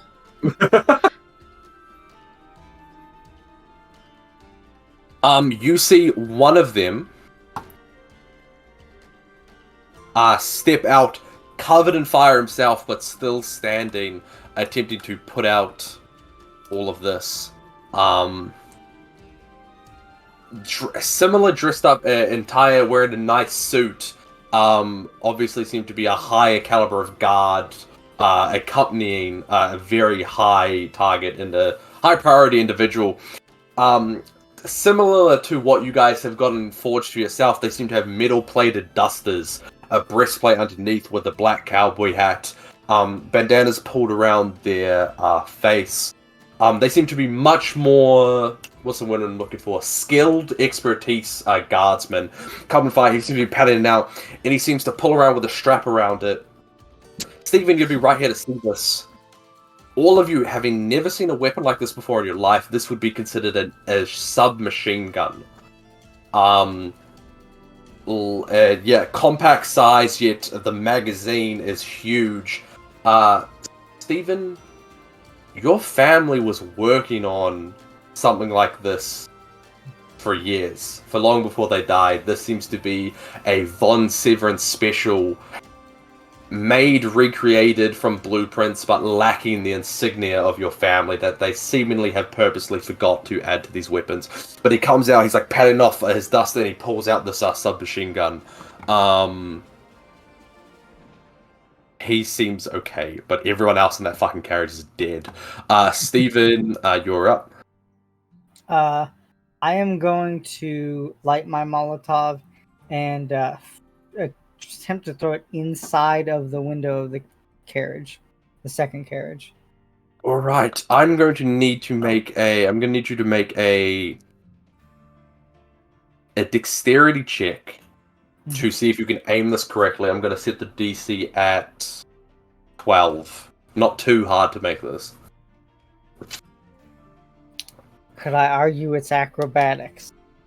Because I gotta... No. Okay. Because the first thing I thought of when you said that 20. it doesn't matter. Yeah, this is something you've been waiting a long time to do, and seeing that the the Blackburn family have seemingly manufactured a lot of your family's designs without the credit, without the insignia, enrages you enough to focus enough to throw this Molotov in between. Alright, you two fucking bandits. Alright, what do you got? Not good, not good. Roll the 2d6. GC, man. Oh yeah. Yes, roll the 2d6. And before 2. Damn. 6. Perfectly average. Yeah. Alright. That is... So you got a 6, that is halved to 3. You hear screams emitting from the second carriage. Actually, I need a roll for Colton. Bum, bum, bum, bum, bum, bum, bum, bum, bum, bum, bum, bum. Where is his stat block? That is a success on his part too, so... Perfect. You hear screams as the inside of his carriage is lit up, and you see 3 people emerge. The 2 bandits... Oh, JK. I mistook which guards were in there. The two similar personalized guards, the heavy cloak, the armored, the SMGs, come out from the carriage within. They come out on your side, and you see Colton slip out the backside, still patting fire off him. Is that your turn? I will be moving to right there. Perfect. Next up is Vaughn. All right. Can I see Blackburn from this angle? I would say no. He is granted full coverage from the carriage. All right. So 5, 10, 15, 20, 25 there, or one more? I would say one more for the sake of ease. All right. Gotcha. And Vaughn will take a fire at him. Actually, hold up. Mm-hmm. Corner to corner. That's not corner, you buffoon. No, you're just clipped off by the edge. All right. Bonus action dash then. Okay, there it is. You know what? I'll go right there. All right. Yeah, you're perfect. You were just able to grab him. And I would give him +5 to AC, but I'm assumed you ignore all cover, right? Yes, correct. Cover. Perfect. So you see, as he comes out still patting, you see his hand kind of just faintly emerge from behind the carriage as you get ready to take your shot. That 26 is hits. 26. And since this is a surprise round, it's an auto crit. Let me see, I gotta get this. 46.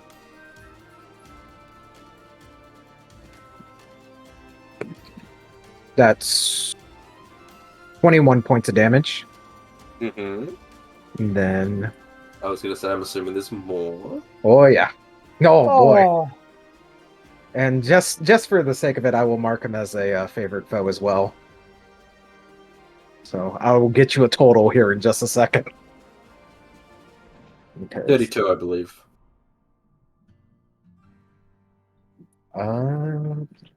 16. That is not it. No, 32 and then the 44. Oh, okay. Yes. For a total of 55. 55. Awesome. Yeah, he seems to be patting off the fire, and then you see just a glimpse of his hand as he's wailing and flailing, breach the corner, and you fire, and you blow off probably from about here on his arm. His entire arm is eviscerated, turned to a bloody mist, and then you just hear a blood-curdling scream from the other side of the carriage. Vaughn, is that your turn? For the rest of my movement... 15, 20, and that's where I'll end my turn. Awesome.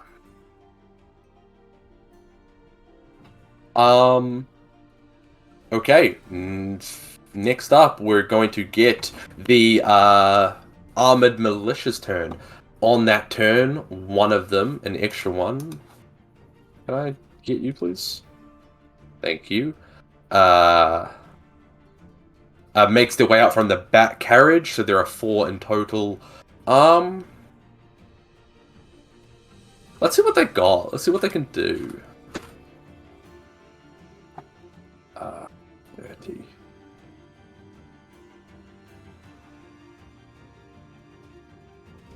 Okay, they can get in range. I have so many tabs open. I see Clay nodding. He understands my pain. You can go Monitors is 15 not here, 13 there. He's going to make his way out. And this one is going to pull out his SMG on you, Vaughn. Mhm. That is a... That is an 18 to hit. That'll hit. Perfect. That's not bad. That is 17 points of piercing damage. Ooh, okay. As this SMG, multiple bullets in this one attack action begins ripping through you.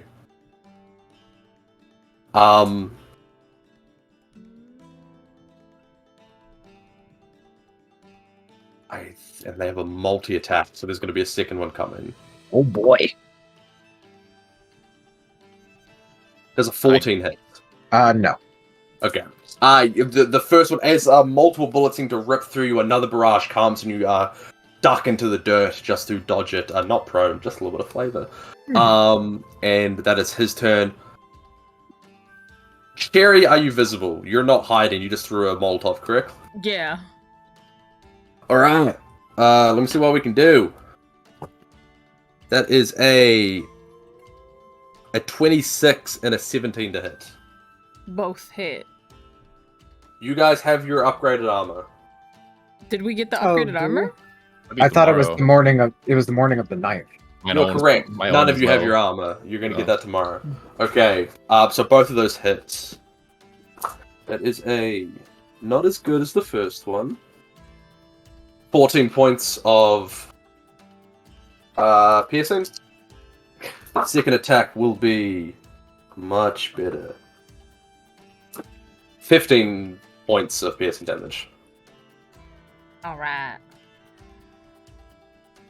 Alright, and these two will be making shots at you, Steven. Mm-hmm. So this will be the first one. One of them will be at disadvantage, right? This one that's right next to me. Perfect, yeah, there'll be a disadvantage. I don't think any of these hit. The best one would be a 16. No, this is... Alright, and this will be the 2 shots from the second guy behind you. That is a 22 and a natural 20. For a 26. 22 and... What is the range of the one of the natural 20? Range from with how far away you are? Yeah. 45 feet. I'll reaction so rebarbs the nat 20. I am also Perfect. using an inspiration to maintain my concentration on magic weapon. Can do. I already did it, so. That natural 20 then becomes a 14 and I assume misses, so any one of these attacks hit. Yep. Perfect. That will be an additional... Oh my god, that's abysmal. 9 points of piercing damage. Also, I'll Alright. give the bonus to Steven. So you have an advantage on your next thing. Nice. Okay. Perfect. Alright, that is the malicious turn. Next up is Cherry. Alrighty then. Cool. I am going to fire. How is this guy? This guy's okay, right? He's doing all right. How hurt is he? though. He got a little singed. He got a little burnt from the explosions, but he doesn't. These guys are tough. It eviscerated the other guards. This guy seems to be tanking through it. All right. Well, I'm gonna light him up 3 times. All right. So the +1 ammunition is just the damage, or The buck. It's both. To hit both? and damage. Okay. So, bang. That's an 11. Bang. That's a 19. Isn't it a 20? So you have the +1 from the gun and the bullet. The +1 is already added. So, 11 misses, 19 hits. and then this is the offhand, which would be an 18. 18 also hits.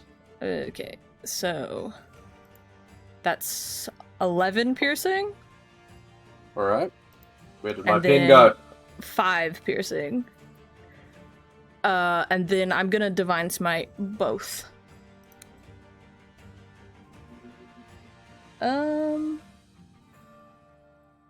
He's like, all right, right? On the cusp of bloodied Okay. after those so shots. First, well, I'm Divine Smiting both. So the first one will be a second level Divine Smite, All right. which is gonna be 3d8. Fuck. So that's 14. Okay. And then the next one is gonna be first level, so that's gonna be 2d8. So another 10. Right. In an instant, as these barrage of revolver bullets fire down from above, they crackle with electricity and they fry the sparks of lightning fry and sizzle off his metal armor. He looks rough. These bullets have completely torn through this metal breastplate he's wearing, but he's still up. Alright. You also have to roll for your fire damage on the horses. Oh yeah. Yes, correct. Roll another d6. That's 4 more fire damage. They're not looking good. They're very not looking good. Alright, now can I go behind this tree for some cover? I would say yes, you could. Okay, that'd be like right here. I don't know, or like right here. What it counts as the middle of the tree. I would say you could go one more to the right, and you'd be like pressed up behind it. Like this? Down one. Down one. The one where I was. Okay. Perfect. Yeah, perfect. How much cover is that? I'd say half cover plus. Oh no, 3/4 cover plus 5. Yippee! Cool. Well, that's you know what I'm gonna do? What are you gonna do? Jerry, tell me. Tell me what you're gonna do. I'm gonna go prone. It's the best tech. Okay, you drop prone. They have disadvantage, and you have 3/4 cover. I don't think they're gonna hit you. That's is that your turn? It is. All right. Next up is Colton himself.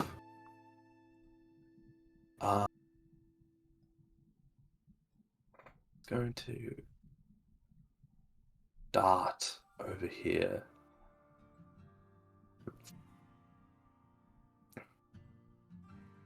Yeah, he is going to dart over here. He's going to take the dodge action. He has a plan. He has a means of escape, but for now he will take the dodge action. What else can he do? He actually has a stat block, a pretty decent stat block. Not as good as his sister's, but he isn't no pushover. No, he can't do anything, so he's just going to run over there and dodge. That is his turn. Next up is Nash. Okay. First thing I'm going to do is I can move my illusion as an action. Mm-hmm. So in this pit that's like made to look like a normal ground, there's probably like real flames like clipping out of it like a bad video game graphic. So I'm gonna make those flames, like the whole illusion, kind of turn into flames and take on that appearance as well. And Nice. It's going to coalesce into the form of Missy Blackburn, a 20-foot flaming Missy Blackburn. I'm then going to move it over here so that it is... Oh, I moved myself. Didn't mean to do that. I'm going to move it over here so that it is cutting off Mr. Blackburn. And this is going to be a screaming pile of flames in the form of his sister that's just like tearing at her face and like letting out blood curdling screams. and then she's going to scream out like, "Join me, join me, join me in hell!" And just gonna kind of like the flames are gonna flicker around. That's my action. And for Right. bonus action, I'm gonna look at Steven and be like, "Now's your time, Steven. Get it done, and I'll give you a bardic." Nice. Okay.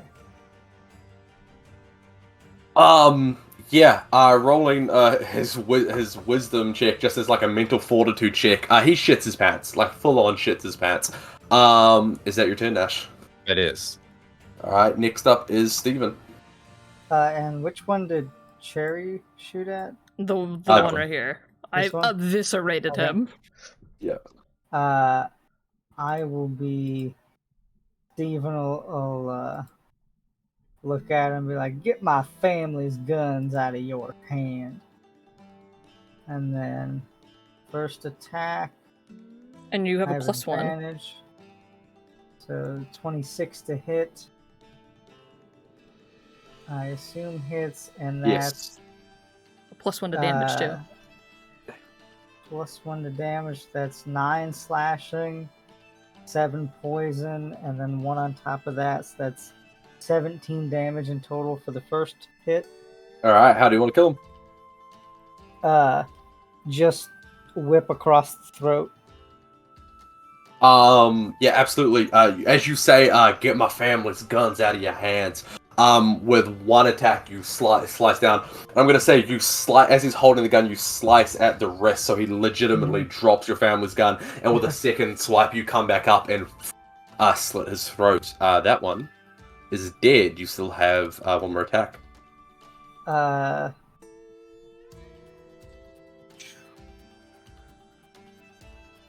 I don't know how, if you'll allow me to do this. Can I pick up that gun and then use it against? Yeah, I think if This guy? anyone is trained in using the Von Severen submachine gun, it would be the last heir to the Von Severen family. Yeah. Yeah, fuck it. I'd say probably just because I gotta let you expend some action economy, bonus action to pick it up, but I will absolutely let you use it as your second attack in your extra attack. Alright.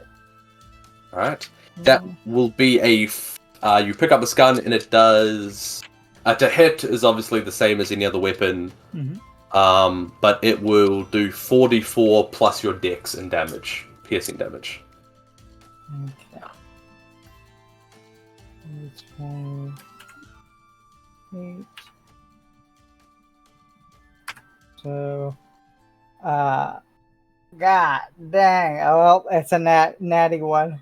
You're not quite. It's new. Like, it was in development when your parents were making it. Like, so it was kind of like a rough model, and you used it, but like it's changed a lot in the evolution. You pick it up, and it's just not firing correctly. I'm gonna say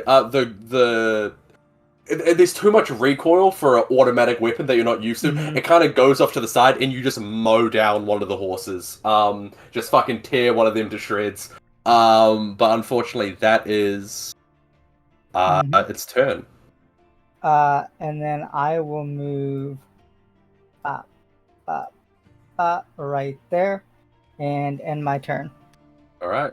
Next up are these just regular bandits who all of them in the first carriage fucking died, but there is a grouping of them in the back carriage that are yet to make the way out.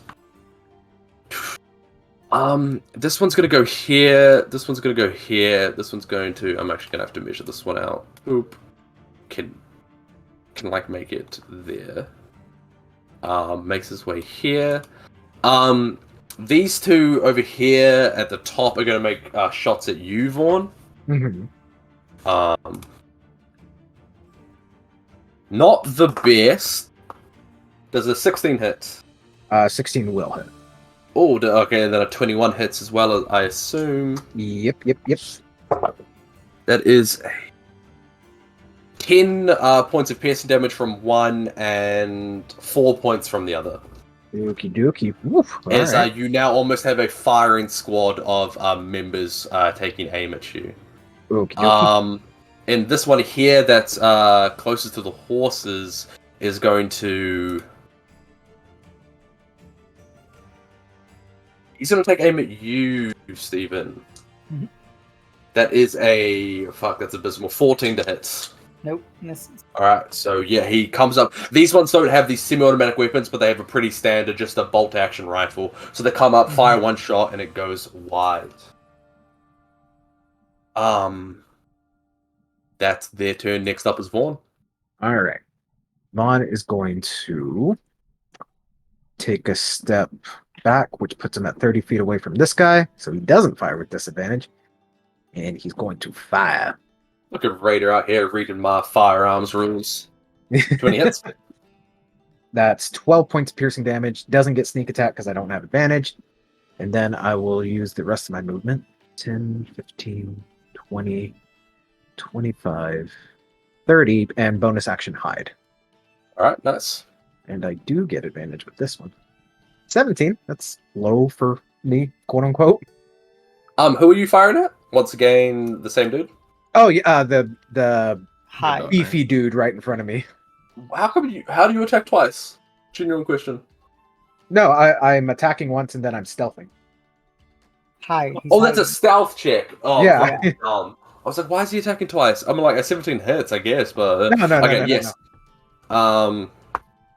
We know 17 hits. Like the wind. Next up are these militia members. One of them dead. I'm going to go this one up top first. He's going to begin making his way here, trying to find out where Vaughn is, but instead finds Cherry crouched down behind a tree. You will not get cover, but he will shoot at you with disadvantage because you are prone. Do great things. Does a 17 hit? Yeah. Alright. That is...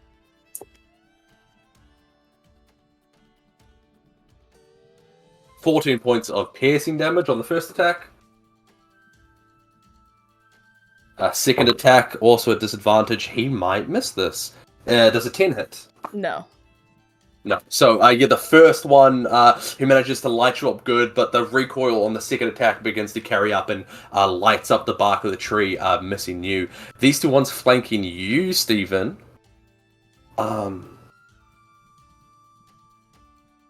They can take a bit of time. This one is going to take a step back. This one will also take a step back, not leaving your range, so they do not get attacks of opportunity, but both of them are going to begin kind of sandwiching you in with these SMGs and lighting you up. So this would be the one at the bottom, both attacks. Wow. Okay, so 25 hits, I'm assuming a 9 doesn't. No, the 9 doesn't. I guess that's one attack so far, and this is... Does a 15 hit? Nope. So only 2 of these attacks hits. Okay. What are you? You're good. I like you. Okay. That's 12. I've done my math wrong. 17 points of piercing damage on the first one. The second attack will be...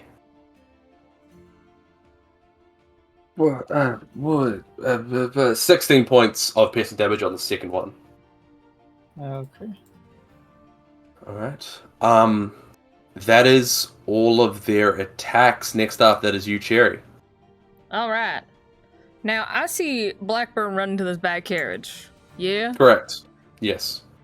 All right. But In all of my experience with hunting down the rich, do I have an inkling that he may be trying to hop inside this cart and drive away? inside check. Can Oh, you know what? I think I know what you're getting at in terms of why you know this information. Roll with advantage. Thank you. It may not help me, though. Ooh, 15. He is crouched behind the wheel, fucking terrified. He's handling, as someone in the situation, a roadside, like, fucking carriage robbery. He's handling this better than you've seen, right?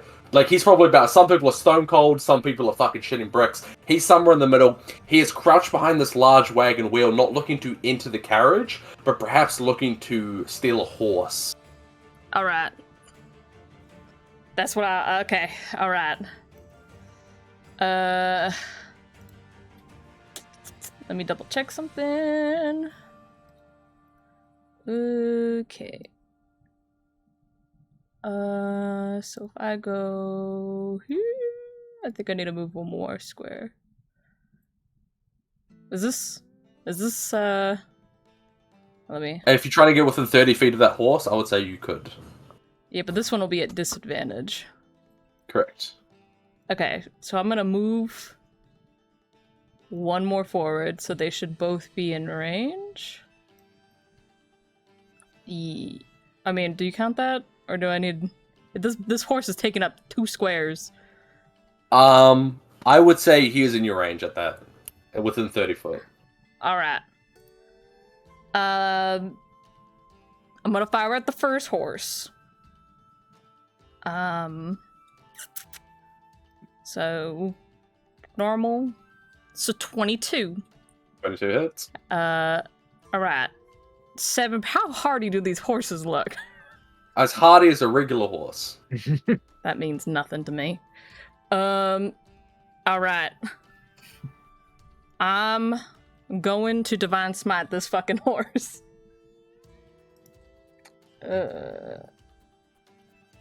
Listen, I gotta secure the bag for Steven. You may question my judgment here.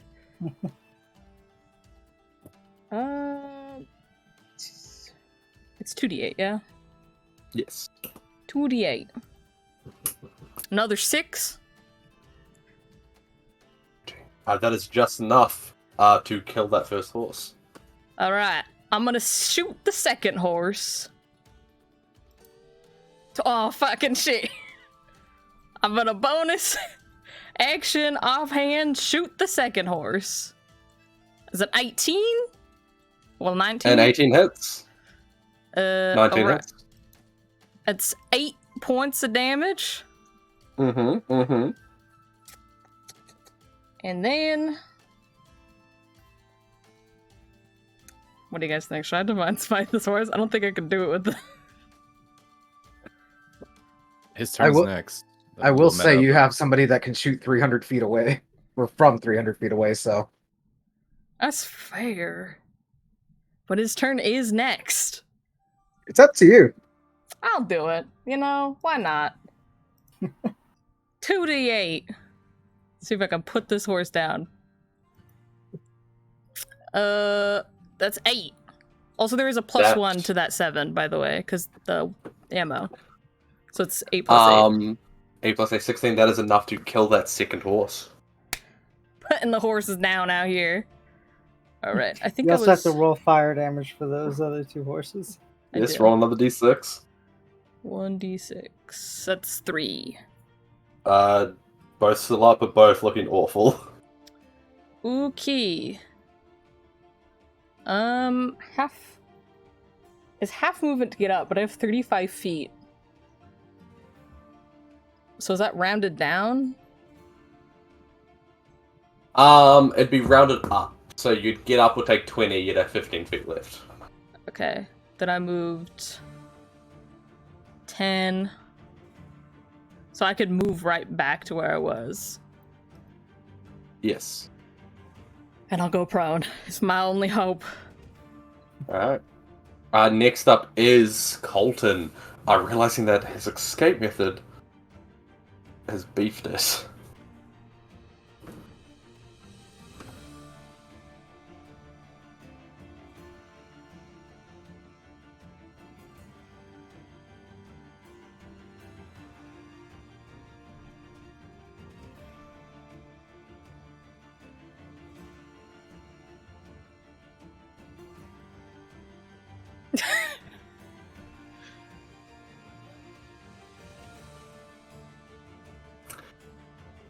He is going to, I think, just absolutely gun it into the woods.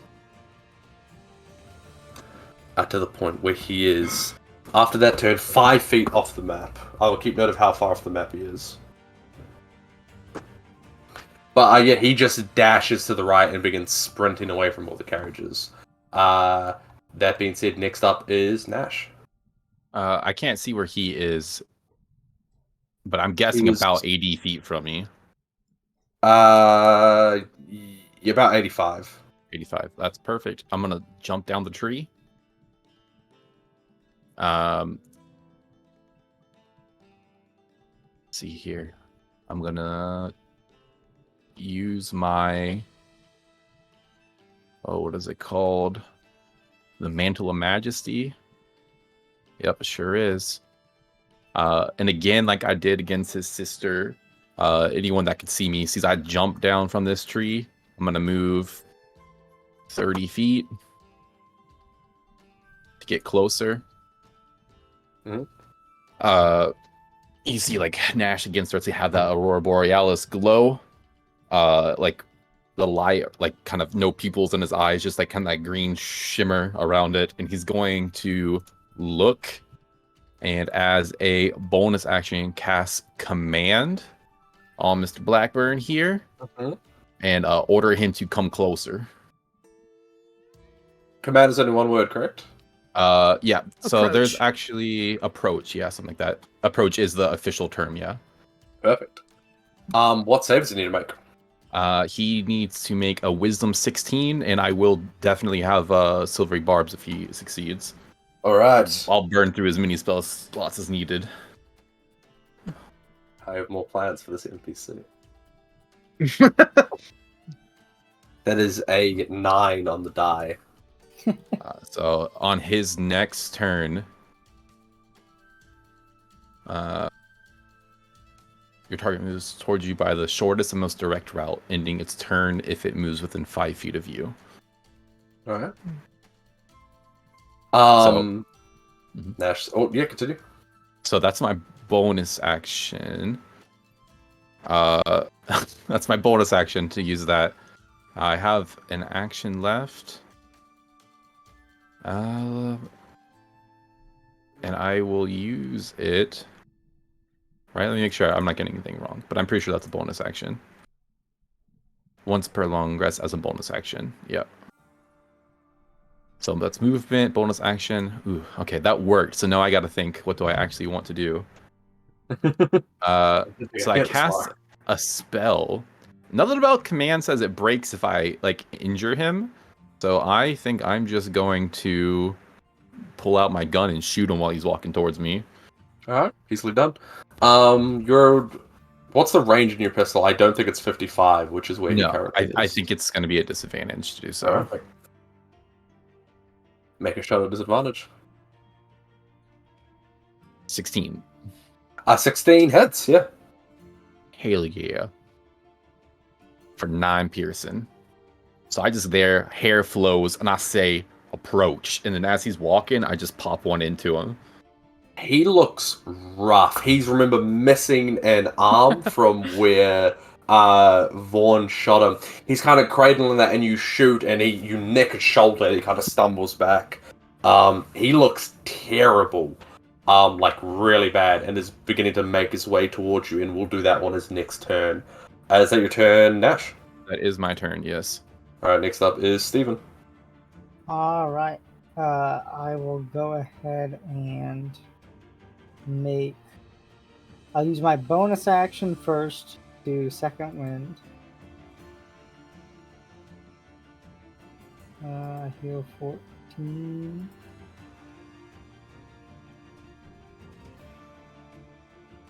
Hmm. 7. Alright. And then I will make 2 attacks on this guy. Go for it. Me. That's a nat 20. Yeah, that'll hit. For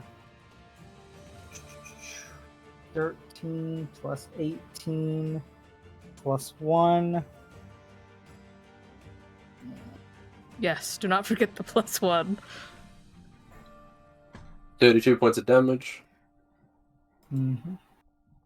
And then I will go ahead and action surge. You've already made 1 attack, so do you want to make your second one? Oh, You yeah. just hit like a trough on the first one. It felt like 2. Yeah, I felt like 2, yeah. Yes, I will take my second attack. 24 to hit for 24 hits. 16 points of damage. 16-ish. He is still up, looking rough. Third attack does a 16 hit.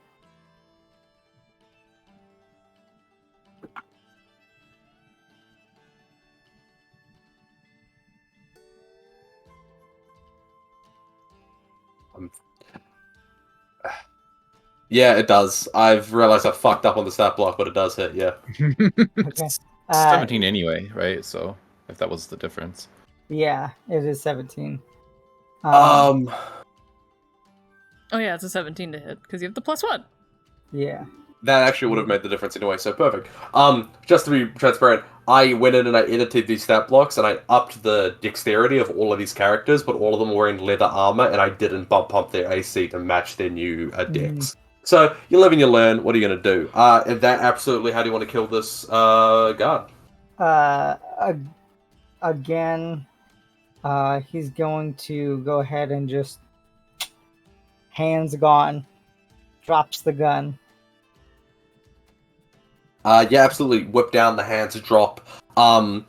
These are loose triggers with these new SMGs. As the gun hits the ground, a few bullets get rattled off into the cliff, and with a second swipe up, you remove his head from his body. Now, you still have one more attack, I believe. Yes, I do. I'm gonna move up one and attack this guy right here. I'm gonna use my inspiration that Nash gave me. So that's a +7. That's gonna hit. Yep, that absolutely hits. For 17 points or 18 points of 18, damage. yeah.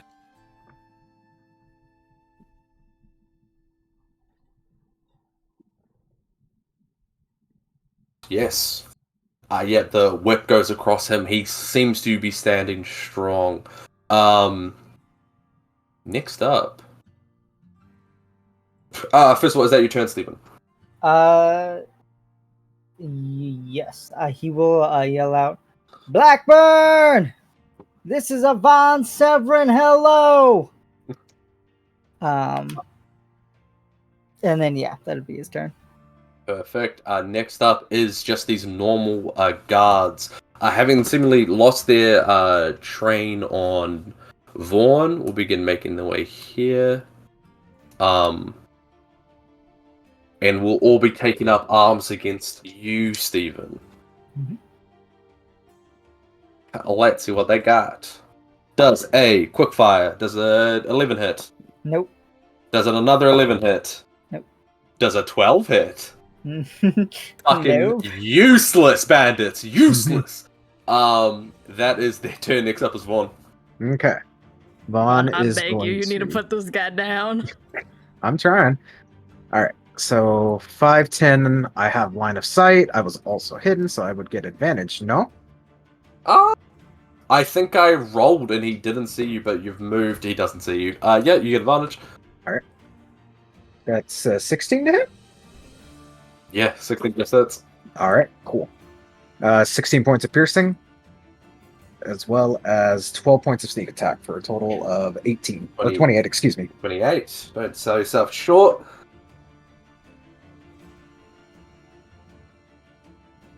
Alright, yeah, this is a huge one that kind of rips straight through, I'm gonna say ribs, kind of like a hole kind of where, like, the ribs, the kidney area, busts through, and he is bleeding profusely, probably not long for this world, but he's still, charging through. Is that your turn? Not quite. 15, 20, 25, and 30.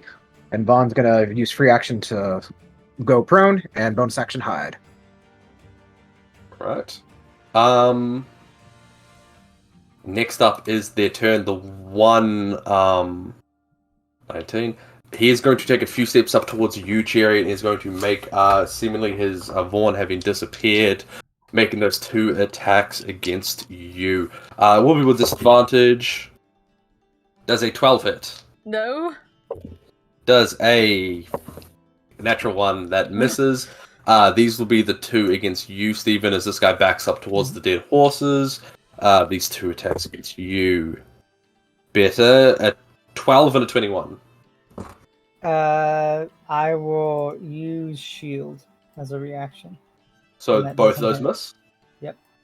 Alright, yes, Stephen, you kind of, hold your hands at literally a wall of this, translucent energy, hold up your hands, and bullets just begin rattling off this thing, and, you seemingly hold this barrage of bullets at bay. That is their turn. Back up to Cherry. Now, that man could have theoretically killed me. I am hurting Theoretically. in a very theoretically, very hurting in a very bad way. So I'm just gonna go ahead and I'm gonna lay on hands for 30. Everything I got. Everything I got. That's respectable. Mhm. He had to hit me once. I would have. He also had to hit me once. 30. Dude, this guy in the back's doing work.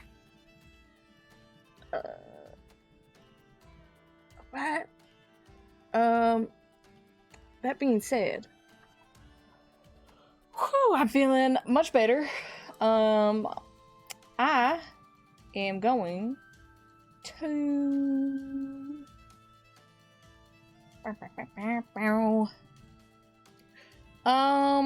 How hurt does he look? He just had like a liver shot from Vaughn, so not the best, but he's like at a respectable. He's bloodied. He's definitely bloodied. Okay. Well, I can't do much else. So I'm just gonna go ahead and go around the side of the tree. Actually, well, how far is this drop? I'd say about 15 feet. That fall damage? 15 feet. I don't think so. No, yeah, it would be like a D6 of full damage or something. Alright, well. I'm just gonna hide right here. I will not go prone though. I'll just hide behind the tree. And that'll be my turn. Alright. Next up is Colton, who is being magically ushered towards Nash. Now, does it say it uses, like, just its movement? Does it dash? I think they will dash because they have to get to me as quick as possible. Alright. Target moves towards you by the shortest and most projectile, ending its turn if it moves within 5 feet. And I feel like the subtext there, end its turn within 5 feet, is because, like, if it has an action, it has to dash. But you can interpret that however you wish. I would say it gets within 5 feet of you, needing to dash to get in there, and it sees you, the spell wearing off, and he's back to himself. But that is his entire turn. Next up, that is you, Nash. As he comes up to me, and I'm still standing there with like that presence, and I just go, kneel, and I'm giving the grovel command. Command, alright. Or the, what is it? Yeah, the grovel command, essentially. So he has to make a save, or lay down and go prone on his turn. Just as I did to his sister, I shall too do the same to him. That is a 18. Again, bitch. No. Oh, fuck. Okay. I will burn through my first level spells, which I am quickly, actually. That is but a 17. that passes. Okay, you see in his eyes, and you almost like, this is game recognized game. He is too afraid to let magic take control of him in this moment. I've been there.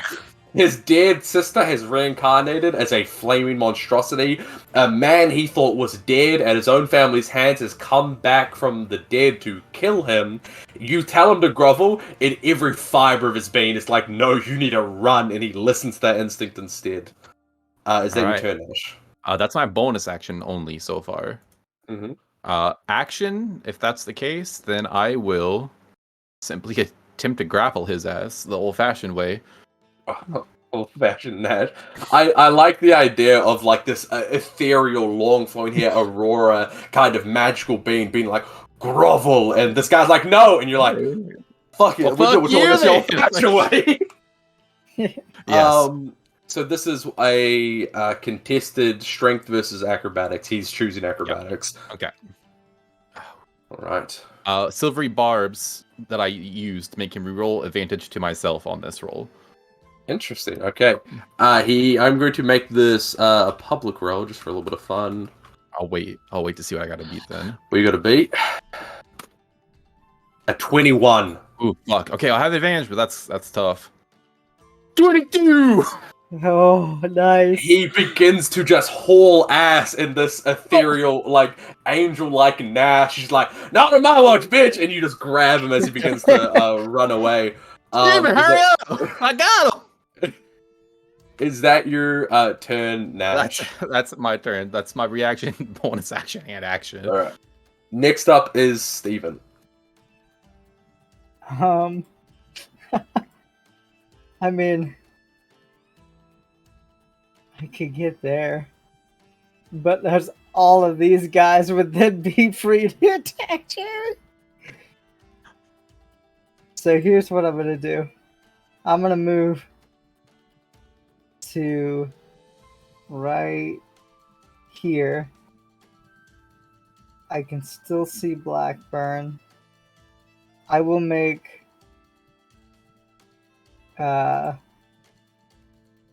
one whip attack with my cane on this guy.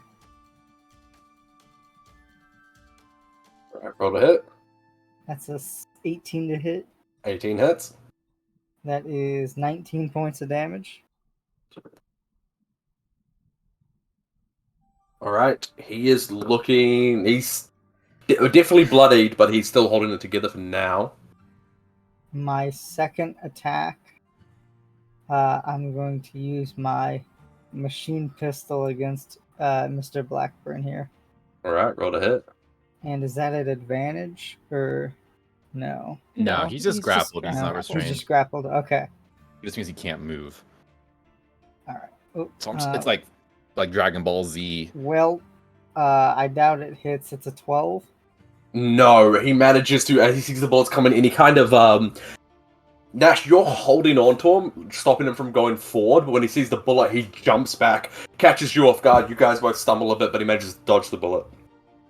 And that will be... Actually, I have my bonus action, which I can... Can I see Sherry from here? From the top of this one to the... I would say if, yeah, for the necessity of being able to, like, see her for a spell, I would say yes. Okay, you will get a healing word. Huzzah! And that... What do I need to roll? 1d4 plus 5.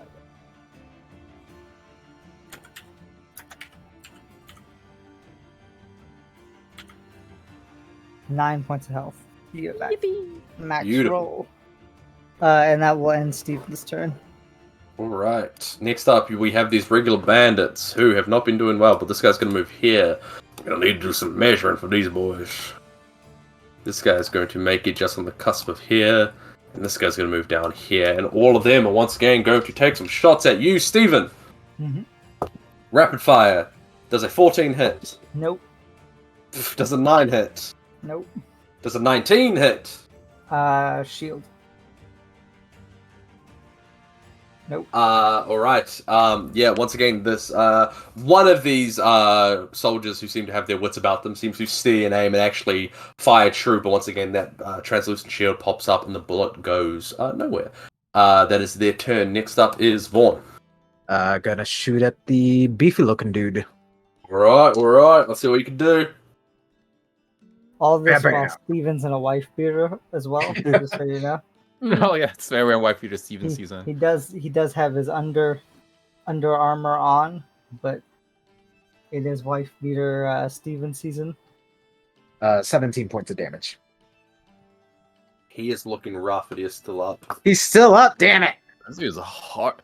But once this guy goes down, like your whole world opens up. Like, Yeah. that's- Now, I am currently prone, so if I were to crawl, is that considered difficult terrain, or... Yes, half Okay. movement, if you're correct. Alright, in that case, I'll just use half movement to get up, so... 5, 10, 15... And I gotta do it, so I'm bonus action hide. Alright. Let's see that stealth roll. 26. Once again, gone. Yeah, if somebody breathe on me, I'm dead. Just die, Jerry. Every time Von hides those speeds, Jerry gets shot at. He's going to move here.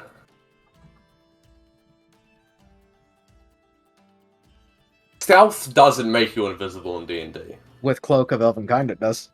Well, it stealths me into the environment. Does it? Yes. That According changes to things. These 2 attacks are going to go against you, Cherry. Um, so this is a disadvantage. Oh, fuck. That's a 9 to hit. I'm not prone. Oh, went okay. Ignoring kidding. that then. I was You're afraid just he would taking walk cover up to from the me tree.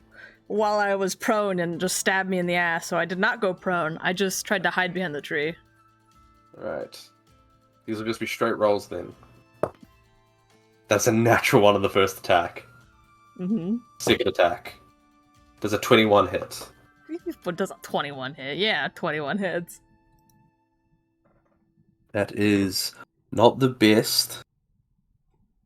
That is... Actually, hold up. Let me do my math. Listen, I'm doing much better. This is not stressing It is- anymore. 12 points of piercing damage. Alright. Alright, and this one is going to make his 2 attacks against you, Steven. Mm-hmm. So 22 armor class is what I'm at right now. Alright, if that is the case, then only 1 of these hit. Mhm. Would they actually really rolled really well, but that shield is a pain in the ass. That's 16 points of piercing damage as he rolled really well on the die.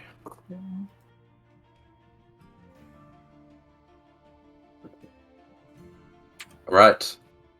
That is their turn. Next up is Cherry. Alright. Well, this man, how hurt is he? He's looking rough after 2 shots from Vaughn.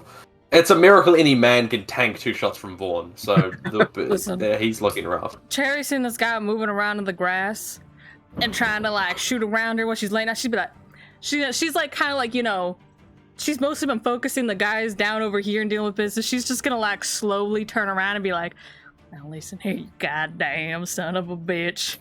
She's gonna move here. I'm a little bit closer. I need to be 10 feet away. Is this 5 feet? That's 10 feet. No, that's 10 feet. 10 feet Okay. away. She's gonna use her goddamn bonus action. She's gonna vow of enmity this man. Alright? And she's gonna fucking pull out her shotgun and she's gonna shotgun this man. Alright, roll to hit. This is the +2 shotgun. That's a 23 for the 23 first hits. one. There won't be a second one. How do you want to do this? She literally, like, she just does, like, the head turn, stomps over, and just and blows this guy's head off like, you fucking son of a bitch, learn your damn place. Get up, Mom, we gotta go Absolutely. kill some people.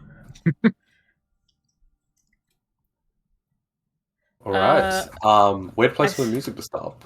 I still have another attack. Alright. I was right Go here, get it. right?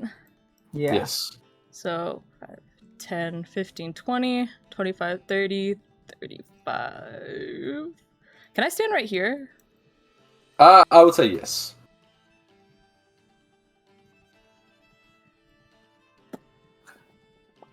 I can see this man, these men. Oh, what's the range on your gun? The pump action is 30 to 100. Alright, so 30. The armored one would be at disadvantage. So I'm just gonna shoot at this guy, and it'll be just straight.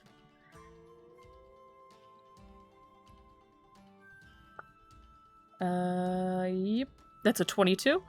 22 hits? How is he hurt? No, he hasn't been touched. How hardy are these men? Let's see. 10? And then And then... I guess I'll divide smite him. So I'll just do another little 2d8. For another 6. Such a waste of a divine smite, but alas, he had 1 HP left, and then the bullets hit him, and he kind of stumbles, and he's like, alive? I'm alive, and then he just gets fried from the electricity as a delayed divine smite hits him, and his top half explodes and kind of blooms like a flower. Listen, it's just one less target for Steven to deal with. There's 3 guys, Steven's got 3 attacks. I just even the playing field. So there's 2 attacks. Listen, if you already use your action surge, but still. It's my turn. Alright, next up is Colton. You ready for another contested strength check, alright? I am ready. Alright, I will be rolling his acrobatics once again live, just for a little bit of fun. Alright, that is another 21. Ooh, I don't have advantage on this one, so it's 9. 9. He manages to slip free and begins falling, and yeah, I'm just gonna say he's just gonna go off 30 feet, right? because he caused his action to Get out. He does have a feature, nimble get an- escape. Do you opportunity attack? I guess it'd do Pistol one. whip him, I guess, but I don't have Yeah. a reaction anymore anyway. Okay, he has like a shittier version of like what's like cunning action. It only involves disengaging and hiding because he's a bitch. So he can't actually dash. So yeah, he only gets 30 feet. So that's actually, I'm gonna put him here, but he is 40 feet off the map. Once again, update that. All right, and no, not 40 feet. I'm fucking dumb. 20, because he can't dash. That is his turn. Nash, you're up. Get back here! Back being the operative word. Bonus action. That is a natural 20 for a 22. Again, bitch. I'll give it to myself the advantage. That's my reaction gone again. Yeah. Another silvery barbs? Yeah. Come on, I'm you're not doing gonna so have well. any You're doing of so well. Fuck, that's a 7. 7. Okay. And then I'm going to use my movement, 5, 10, 15, 20, 25, 30, to actually walk here on my turn. Towards Steven. Yep. So he has to come towards me, walking towards Steven. And then as he's like trying to run away and gets stopped in his track, I'm going to take my pistol again, just level it and use my action to shoot. Alright, roll a hit.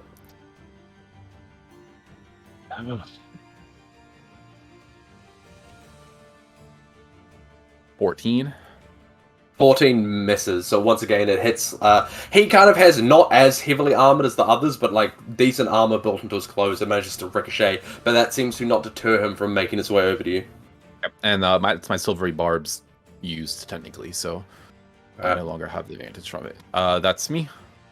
Alright, next up, that is Steven. Let me do something really quick. I need to roll concentration. Okay, you still have a +1.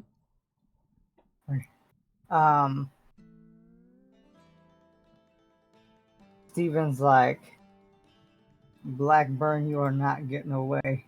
And he's going to use a spell slot to cast Magic Missile on Blackburn. Alright. 1, 2, 3. That is 10 points of damage. He had 2 HP. How do you want to kill him? His whip shoots up and strikes 3 times, and one shoots the first knee out, the second one shoots the second one out, and the last one dead in the forehead. Absolutely. These missiles begin whirling through the air, finding their target.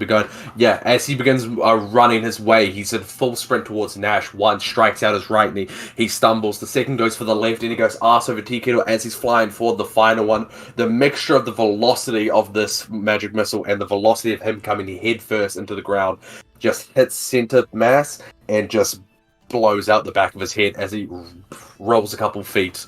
As the pure momentum of him sprinting carries him through, but he is dead. Then I will stay there and end my turn. Alright, next up are these regular ass cowboys.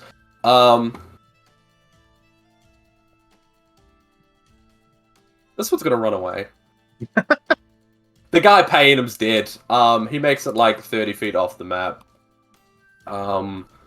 This guy is going to make an attack against you, Steven. There's one left. He'll make an attack against Steven. That is a 21 to hit. Yeah, that'll hit. Alright, that is a 10 points of piercing damage. Mhm. And that's his turn. Next up, Vaughn. What do you got? What do you got for me? This time, let's see. 5, 10, 15, 20, 25, 30. I gotta use my bonus action to dash. 10, 15, 20, 25. And how hurt is the beefier looking dude looking? The beefier dude is looking like just past bloodied. Okay. Like rough for him, but amazing compared to a regular guy. Okay, gotcha. Yeah, I'll go ahead and fire at him then. Nice. That's a 22. 22 hits. Or 23, excuse me. But Just gonna say. 16 points. And then 12 sneak attack. Nice. And how do you want to kill this man? I feel like he's like reeling up to shoot Steven again and he just kind of falls forward. Yeah, absolutely. Like he said, he goes to raise up to levy another shot, but you hit him in the back of the shoulder, almost severing the shoulder blade completely in two. The only thing keeping that right arm attached is a small bit of skin on his pec, but for the most part, that arm is gone, and he is face down in the dirt. Is that your turn, Vaughn? I'm going to use 5 feet of movement to move back one space, and that's it. Very fair. That is all of them dead. Cherry, you're up. All right. Can I see this man? Yeah, from here you could. Yep. I'm gonna shoot him 3 times. Shoot him thrice. She is going to fan the hammer with an 11. 11 misses. With Actually, wait a minute. that's a 11 12 misses. actually. The 12 still misses. Fuck. With a 14. 14 hits. All right, and then the offhand. 22. 22 hits. All right, that's 11 piercing Looking and rough. 8 piercing. And that'll do it. Bang, bang, bang, bang, bang. Fanning the hammer, lighting him up, just kind of like almost like a Wild West movie where like he stumbles back a few feet, riddled with bullets before collapsing back in the dirt. That is everyone dead. Oh, not everyone. There was one man running. There's a man Speaking- running. There is one man running. He's hauling ass. Which- hauling how ass. far away is he at this point? At this point, He was 30 feet off. he was 30 feet map, off the so- map. He would be 190 off the map by the time his like. Yeah, well, I'm next Well, though, but- and I'm You are gonna next. So yeah, you are I'm next. 30. Slow down. fully here. I still have my bonus action command. Get back, All right, Broach. This guy doesn't have a. No, okay, so this is a flat. This is a flat roll. Okay, so I'm just gonna roll a d20 in chat.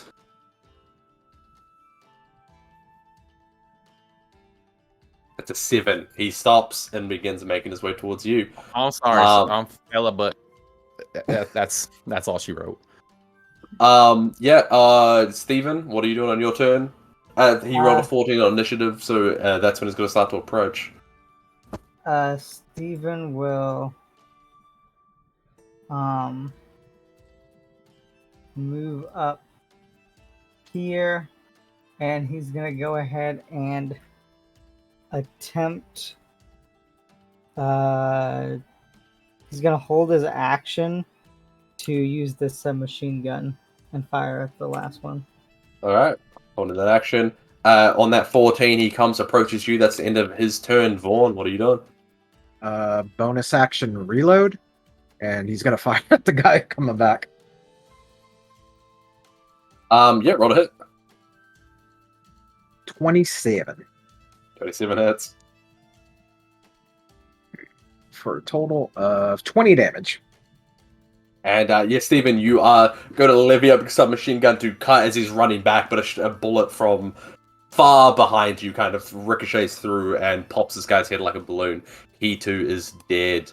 And with that being said, now officially everyone is dead. And I think that is where we're going to leave off today's session.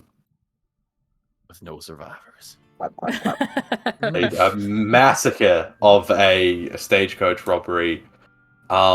Great session. I love that. Thank you. Sorry for the little bit of a hiccup. I had this set up semi.